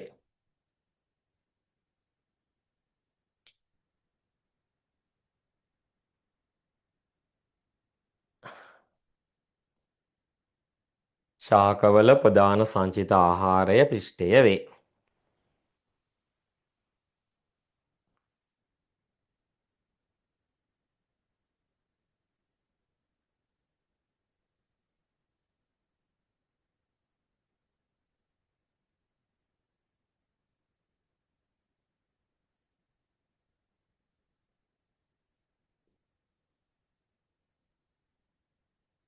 හරි. ලියලා ඉවරයි නේද? එහෙනම් අපි පුතේ මෙතනින් පිෂ්ඨය කියන කොටස ඉවර කරා පිෂ්ඨය තියෙන්නේ කොහෙද කියලා කතා කරා සහ යාගේ විශේෂ කාරණයක් ගැන විදිහට අපි කතා කරා එයා ශාකවල ප්‍රධාන සංචිත ආහාරය කියලා. හරි එහෙනම් පිෂ්ඨයේ කොටස ඉවරයි. එහෙනම් ඊළඟට අපිට කතා කරන්න තියෙන්නේ සෙලියුලෝස්. එහෙනම් අපි ලියමු අනුමාතෘකාව සෙලියුලෝස්. සෙලියුලෝස්.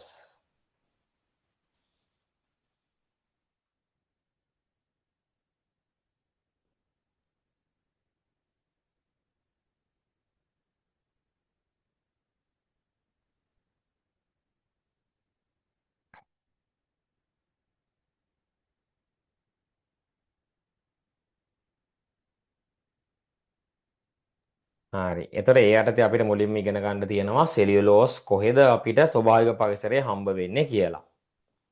හරි.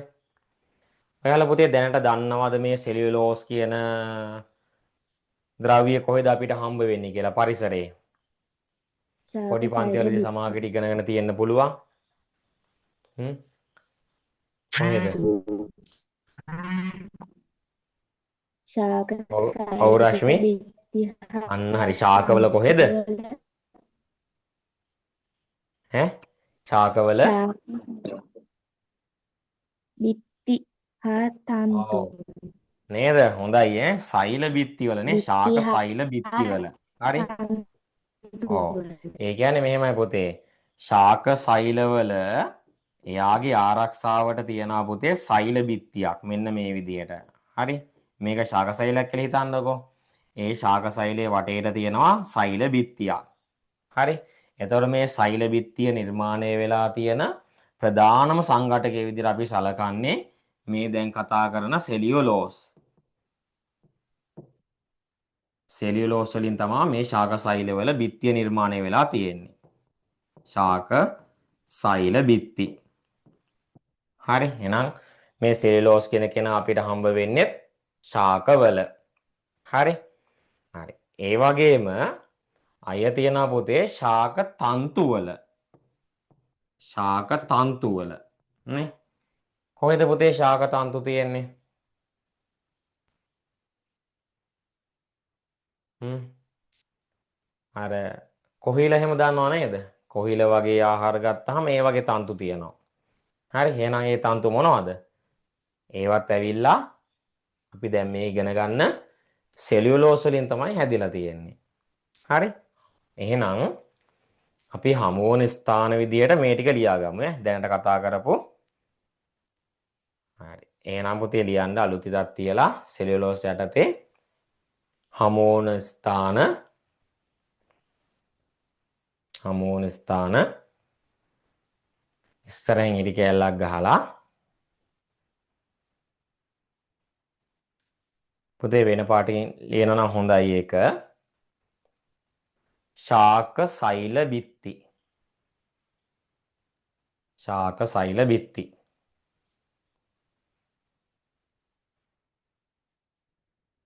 හා ශාක තන්තුවල.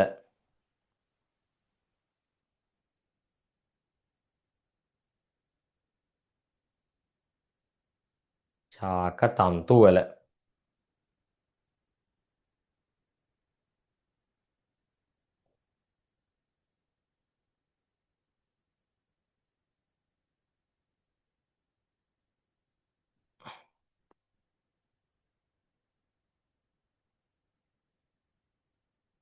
හරි. අපි දැන් දන්නවා එහෙනම් මෙයා කොහෙද හම්බ වෙන්නේ කියලා නේ.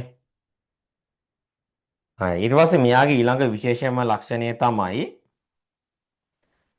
මේ සෙලියුලෝස් කියන ඒවා පුතේ මිනිසාගේ ආහාර ජීර්ණ පද්ධතිය තුළ ජීර්ණය වෙන්නේ නැහැ. ඒකට හේතුව තමයි සෙලියුලෝස් ජීර්ණය කිරීමට අවශ්‍ය කරන එන්සයිම පුතේ අපේ දේහය තුළ නිපදවන්නේ නැහැ. හරි. ඒක නිසා මේ සෙලියුලෝස් කියන සංඝටකය අපේ මිනිසාගේ ආහාර ජීර්ණ පද්ධතිය තුළදී කිසිම විදිහකට ජීර්ණය වීමට ලක් වෙන්නේ නැහැ.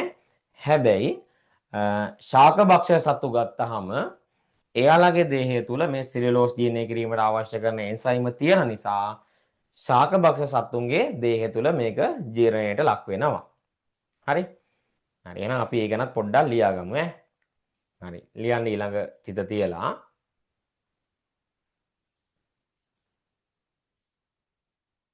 මිනිසාගේ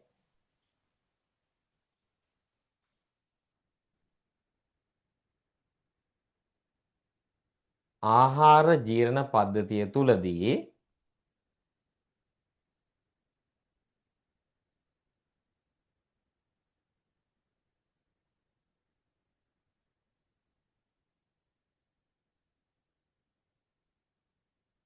ජීරණයට ලක් නොවේ.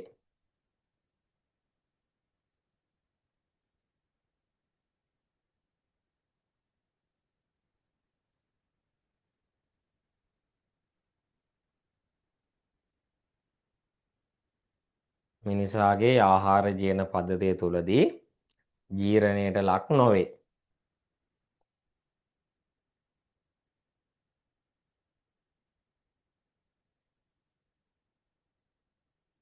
හරි. ඒකටම ලියන්න. නමුත්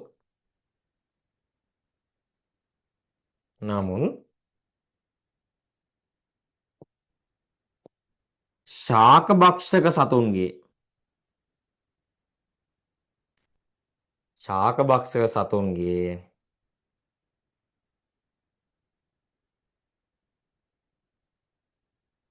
දේහ තුලදී ජීර්ණය වේ.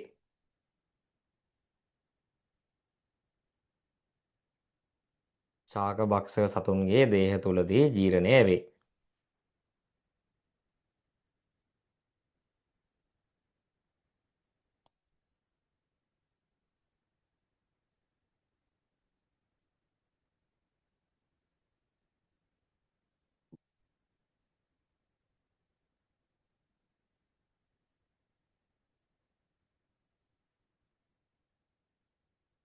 හරි. එහෙනම් එතනින් ඒ කොටසත් ඉවරයි ඈ.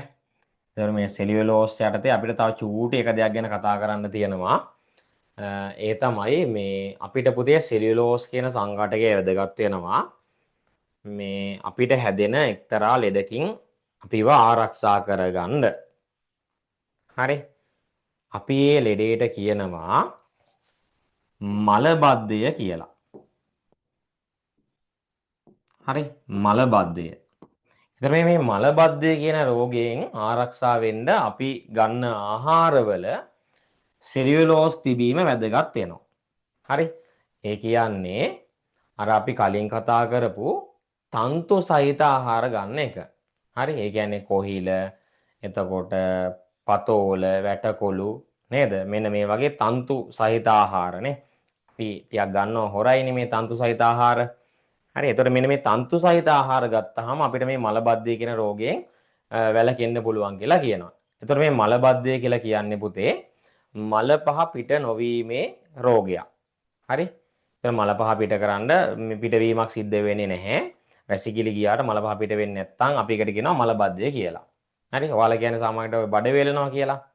නේද? අන්නේ බඩ වේලනවා කියලා කියන්නේ මෙන්න මේ මලබද්ධය කියන රෝගය ගැන. හරි. එහෙනම් ඒ වගේ රෝගයකින් අපිට ආරක්ෂා වෙන්න නම් අපිට කරන්න තියෙන හොඳම දෙයක් තමයි මොකද්ද? අපි අර කලින් කතා කරපු තන්තු සහිත ආහාර ගන්න එක. නේද? ඒ කියන්නේ සෙලියුලෝස් අඩංගු ආහාර. හරි. එහෙනම් අපි අවසාන කරුණ විදිහට ඒකත් ලියාගමු ඈ. හරි. ලියන්න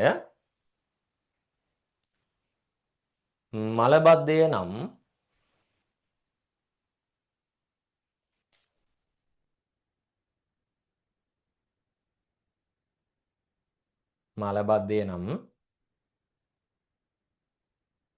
රෝගය වළක්වා ගැනීම සඳහා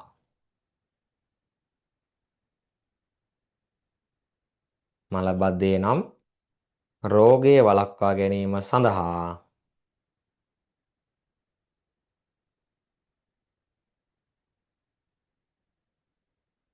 සෙලියුලෝස් වැදගත් වේ. සෙලියුලෝස් වැදගත් වේ.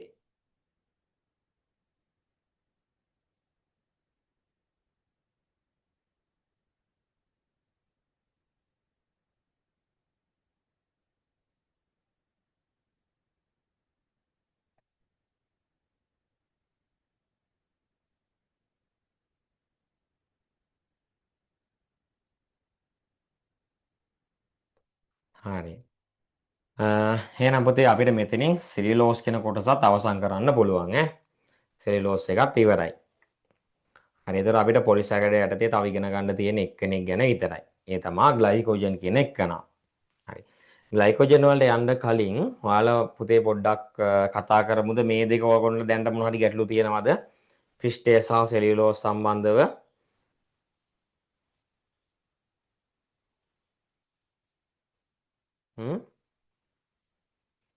හරි සඳලි මැසේජ් එකක් දාලා තිනව නෑ කියලා. අනිත් අයට කොහොමද පුතේ? මෙතෙන් එකන් තේරුණාද?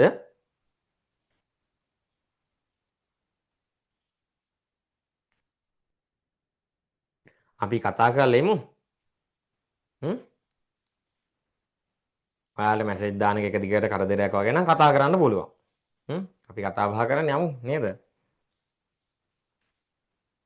හරි තේරෙනවා කියලා දාලා තියෙනවා ගැටලුවක් නෑ. හරි එහෙනම් පුතේ අපි දැන් යන්න හදන්නේ ග්ලයිකෝජන් කියන කොටසට. හරි. එහෙනම් අනුමාත්‍රකාව ලියා ගන්න පුතේ ග්ලයිකෝජන් කියලා.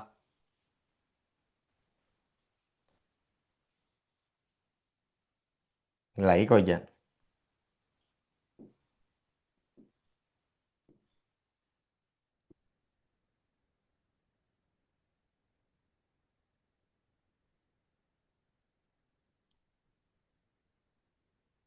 හරි මුලින්ම අපි බලමු මේ ග්ලයිකෝජන් අපිට කොහෙද හම්බ වෙන්නේ කියලා.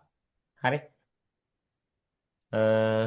අපි කලින් කතා කරපු මෙන්න මේ දෙන්නම පුතේ අපිට හම්බ වුණා ශාකවල නේ. එතකොට මෙයා හිටියා ශාක තන්තුවල, සෛල බිත්තිවල, සෙලියුලෝස් හිටියා. පිෂ්ඨය තිබ්බා කොස් දෙල් වගේ ආහාරවල, අල වර්ගවල තැන්පත් වෙලා හිටියා. නේ. එහෙනම් මේ දෙන්නම ශාකවල ඉන්න දෙන්නේ. හරි. හැබැයි දැන් මේ අපි කතා කරන ග්ලයිකෝජන් කියන සංඝටකය ගත්තාම ඒක පුතේ මේ ශාකවල නැහැ. එයා අපිට හම්බ වෙන්නේ සතුන්ගේ දේහවල. හරි. එතකොට සතුන්ගෙත් මේ ග්ලයිකෝජන් පුතේ වැඩිපුරම තියෙනවා අපේ අක්මාව. හරිද? ඒ වගේම පේශීවල. හරිද? පේශීවල තැන්පත් වෙලා තියෙනවා. හරි. කාගේද? සතුන්ගේ. හරි සත්ත්ව දේහවල තමයි මේ ග්ලයිකෝජන් කියන සංඝටකය තියෙන්නේ. එහෙනම් ඔන්න විභාගයට අහන්න පුළුවන් තැන මේ ග්ලයිකෝජන් කොහෙද තියෙන්නේ කියලා. මොකද ඒක ශාකවල නැහැනේ. නේද? ඒක සතුන්ගේ ශරීරවල විතරයි තියෙන්නේ. හරි. එහෙනම් අපි පළවෙනි තිත තියලා ලියාගමු. හමෝන ස්ථාන කියලා. නේද? සතුන්ගේ යක්මාව සහ පේශීවල. ලියා ගන්න පුතේ. හමෝන ස්ථාන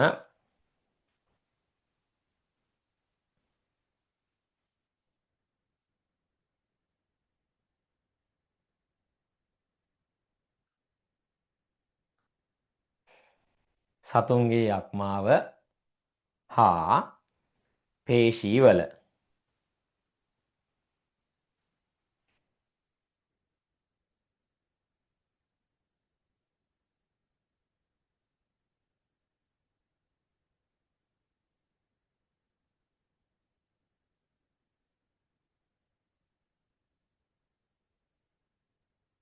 සතුන්ගේ යක්මාව හා පේශීවල.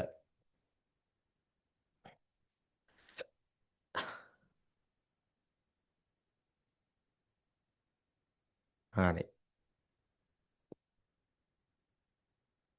ඊළඟ තිත තියලා විශේෂයෙන්ම ලියමු අපි ශාකවල නොමැත. ශාකවල නොමැත.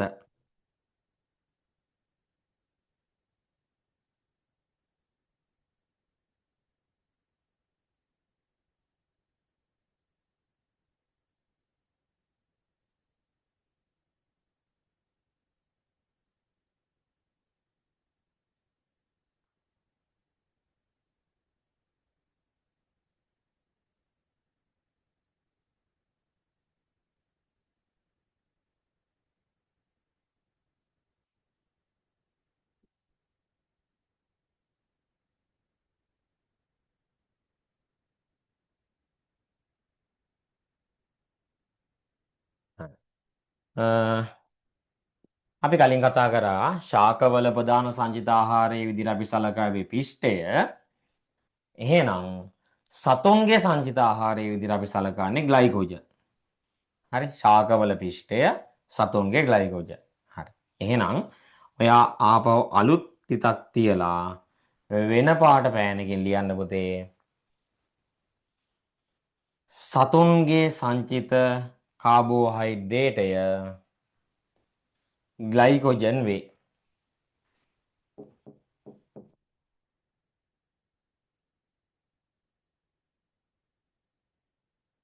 සතුන්ගේ සංචිත කාබෝහයිඩ්‍රේටය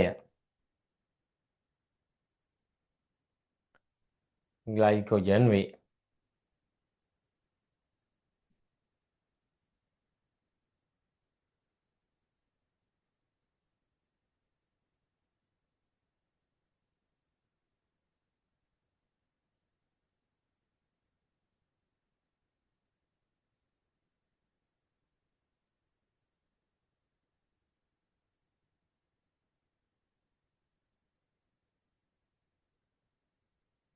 හරි. එහෙනම් මෙතනින් පොතේ අපිට ග්ලයිකෝජන් කියන කොටසත් අවසන් කරන්න පුළුවන්. හරි.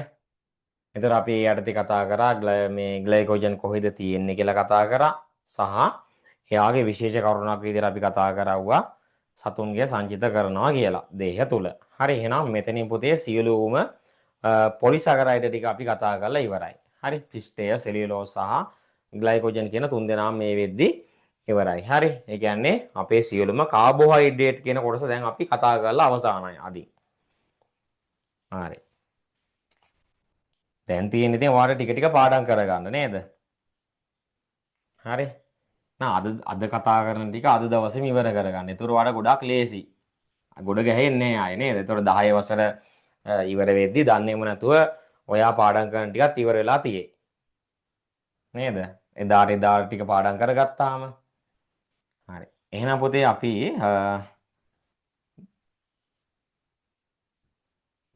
දැන් කතා කරමු මේ සමස්තයක් විදිහට අපි මේ කතා කරපු කාබෝහයිඩ්‍රේට් වල වැදගත්කම මොනවද කියලා.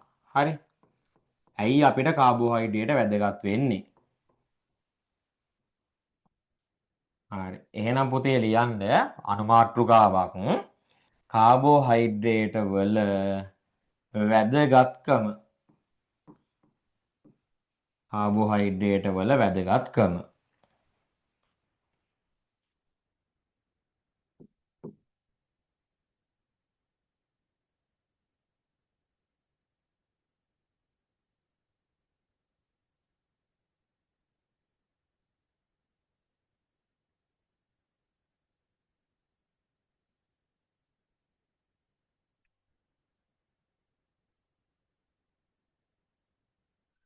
හරි. පළවෙනිම වැදගත්කම තමයි පුතේ මේ කාබෝහයිඩ්‍රේට සංචිත ආහාරයක්.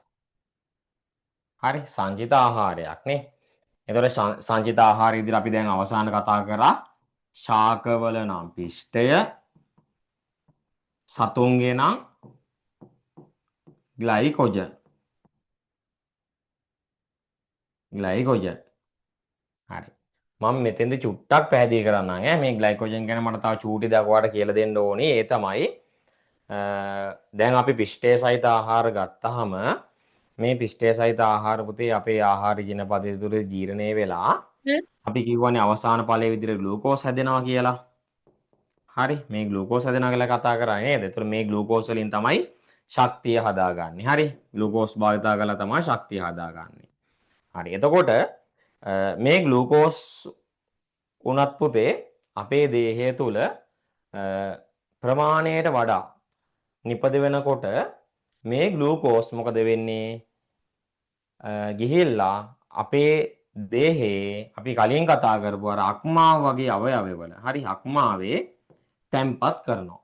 හරි එතකොට මේ තැම්පත් කරන්නේ මෙන්න මේ ග්ලයිකෝජන් විදියට. හරි එතකොට අක්මාවට ග්ලයිකෝජන් ආවේ කොහොමද? රුධිරයේ තිබ්බ ග්ලූකෝස් තමයි මේ විදියට තැම්පත් උනේ ග්ලයිකෝජන් බවට පත් වෙලා. හරි ඊට පස්සේ දැන් අපේ ඇඟේ පුතේ ග්ලූකෝස් මට්ටම අඩු වෙනකොට මොකද වෙන්නේ? අර කලින් තැම්පත් කරගත්ත ග්ලයිකෝජන් නැවත ග්ලූකෝස් බවට පත් වෙනවා. හරි එතකොට මෙන්න මේ කොටස පොඩ්ඩක් මතක තියාගන්න. මොකද මේක ඔයාලට වෙනම ආපහු ඉගෙන ගන්න තියෙනවා 11 පන්තියේදී. මේකට දායක වෙන එන්සයිම් වගේක් මේ හෝමෝන වගේක් එහෙම තියෙනවා. එතකොට ඒවා දැන් අපි තාම කතා කරන්නේ නැහැ. තාම ඔයාලා 10 මුලනේ ඉන්නේ. හරි. එතකොට මේ පාඩම් ඒ කොටස් යද්දී ඒවා කියලා දෙන්නම්. දැනට චුට්ටක් මතක තියාගන්න. වැඩිපුර තිබ්බ ග්ලූකෝස් ටික තමයි ග්ලයිකෝජන් විදියට මිනිසාගේ එහෙම නැත්නම් සත්තුන්ගේ දේහවල තැන්පත් වෙන්නේ කියලා. හරි. හරි. එහෙනම් අපිට පොදුවේ ගන්න පුළුවන් කාබෝහයිඩ්‍රේට් වල වැදගත්කම විදිහට පළවෙනි කරුණ විදිහට මොකද්ද? සංචිත ආහාර.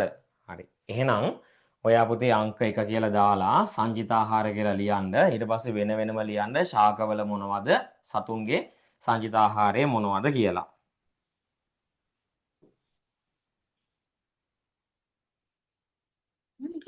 සර් ඔව් පුතේ. මේ සංචිත පොඩ්ඩක් පැහැදිලි කරන්න පුළුවන්? හරි. සංචිත කියලා කියන්නේ පුතේ තැම්පත් කරනවා කියන එක. හරි. තැම්පත් කරනවා. හරි සර්. thank you. හරි. අන්න ඒ වගේ ප්‍රශ්න තියෙනවා අහන්න.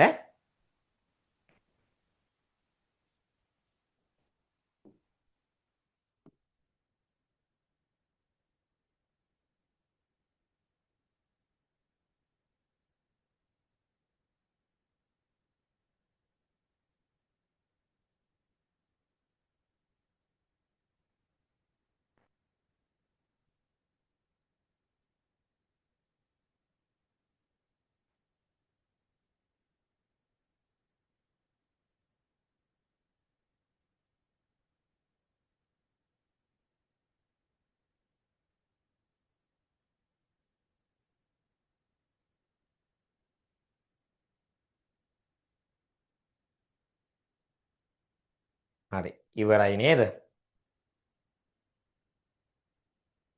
මම හිතනවා මේ විදිහට ඔයගොල්ලෝ ලියලා ඉවර ඇති කියලා පළවෙනි කරුණ ඈ. හරි. අපි බලමු දෙවෙනි කාරණය මොකක්ද කියලා. දෙවෙනි එක තමයි ශක්තිය නිපදවීම. හරි. එහෙනම් මේ ශක්තිය නිපදවන නිසා අපි යාට කියනවා ශක්ති ප්‍රභවයක් කියලා. හරිද? ශක්ති ප්‍රභවයක් කියන එක තේරුම තමයි ශක්තිය නිපදවන්න ගන්නවා කියන එක. හරි. එතකොට මේ සත්තුන්ගේ ශක්තිය නිපදවන්න භාවිතා කරනවා ග්ලූකෝස්. හරි ග්ලූකෝස්. එතකොට අපි මේ එදිනෙදා ජීවිතයේදී කරන සියලුම දේවල් සඳහා, ඒ කියන්නේ කතා කරන්න, දුවන්න, පයින්න, සෙල්ලම් කරන්න, ක්‍රීඩා කරන්න මේ හැම දෙයකටම නේද අපිට ඕනි ශක්තිය. හරි. අන්න ඒ ශක්තිය නිපදවන්නේ මොන වගේන්ද? අපි කාපු බීපු ආහාර ජීර්ණය කරලා රුධිරයට එකතු කරගත්ත මෙන්න මේ ග්ලූකෝස් වලින්. හරි. ඒතර ශක්තිය හදන නිසා අපි එයාට කියනවා ශක්ති ප්‍රභවයක් කියලා.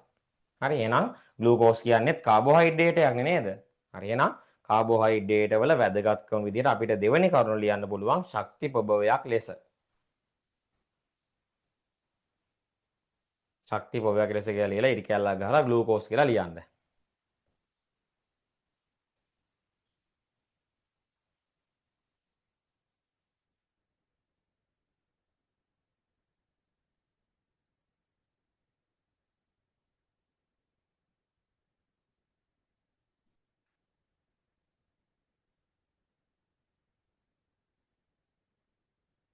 ශක්ති ප්‍රභවයක් ග්ලූකෝස්. හරි. අපි බලමු ඊළඟට තුන්වෙනි කරුණ. ඒ තමයි අපි කිව්වා අර විශේෂයෙන්ම ශාක සෛලවලනේ.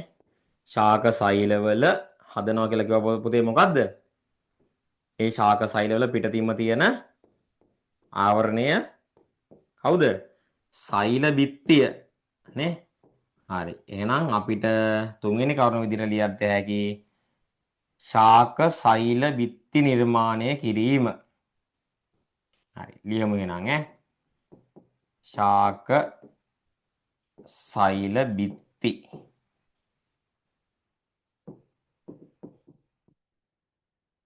නිර්මාණය කිරීම.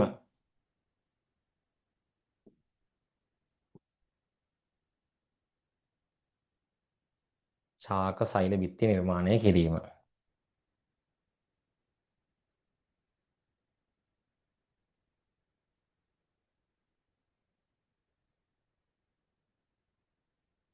හරි. අපි දැන් කරුණු තුනක් කතා කරලා තියෙන්නේ. දැන් අපිට කතා කරන්න තියෙන්නේ අවසානම කරුණ. ඒ තමයි නියුක්ලික් අම්ලයේ සංඝටකයක් ලෙස. හරි. එතකොට මේ නියුක්ලික් අම්ලය කියන එක පොතේ අපිට ඉස්සරහදී හම්බ වෙනවා. මේ පාඩමේම ඉස්සරහදී. හරි. එතකොට මේ එන ඉදිරි දින කීපය තුළදී ඔයාලට ඉගෙන ගන්න හම්බ වෙනවා මොකද්ද මේ නියුක්ලික් අම්ලය කියන්නේ කියලා. හරි. එහෙනම් දැනට අපි ලියාගමු නියුක්ලික් අම්ලයේ සංඝටකයක් ලෙස. සංඝටකය කියලා කියන්නේ එයා හැදෙන්න උදව් වෙනවා කියන එක. නියුක්ලික් අම්ලයේ සංඝටකයක් ලෙස. හරි.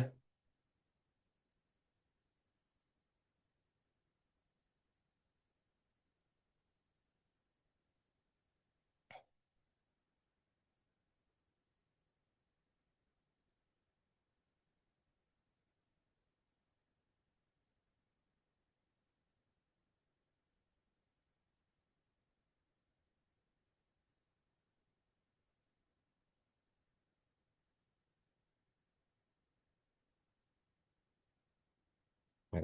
ඉවරද පුතේ ලියලා?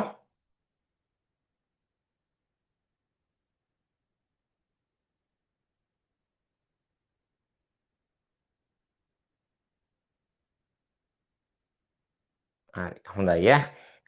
අනිත් අයත් ඉවරයි නේද? හරි. එතකොට මෙතනින් පුතේ අපේ මේ කාබෝහයිඩ්‍රේට් කියන කොටස සම්පූර්ණයෙන්ම ඉවරයි. අපිට ඊළඟ දවසේ කතා කරන්න තියෙන්නේ ප්‍රෝටීන ගැන. හරි. එතකොට අපි ලබන සතියේ ප්‍රෝටීන සහ ලිපිඩ ගැන කතා කරනවා. මට අද චුට්ටක් කියන්න පුළුවන්ද ඔයාලට මේ කතා කරපු කාබෝහයිඩ්‍රේට් කොටස තේරුණාද? හරි. ඩයිසැකරයිඩ් සහ පොලිසැකරයිඩ් ගැන තමයි අපි කතා කරේ. එතකොට මේ සම්බන්ධව ඔයාලට මොනවා හරි ගැටලුවක් තියෙනවද? චුට්ටක් කතා කරමු පුතේ. සඳලි තේරෙනවා සර්. තේරෙනවා නේද? දැන් මොකුත් ප්‍රශ්නයක් නැහැ නේද? නෑ සර්. හරි. එතකොට අනිත් අයට කොහොමද? අර හතරවෙනි කරුණේ මේ සංයමයක්ද සංඝටකයක්ද? සංඝටකයක් පුතේ සංඝටකයක් සංඝටකයක් ලෙස. ඒ කියන්නේ ඒක හැදෙන්න උදව් කරනවා කියලා. නියුක්ලික් අම්ලයේ සංඝටකයක් ලෙස.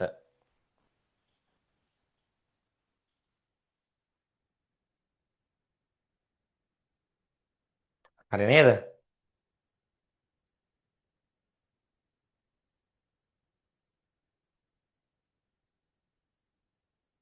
හරි. වෙන මොකුත් ප්‍රශ්න තියෙනවද?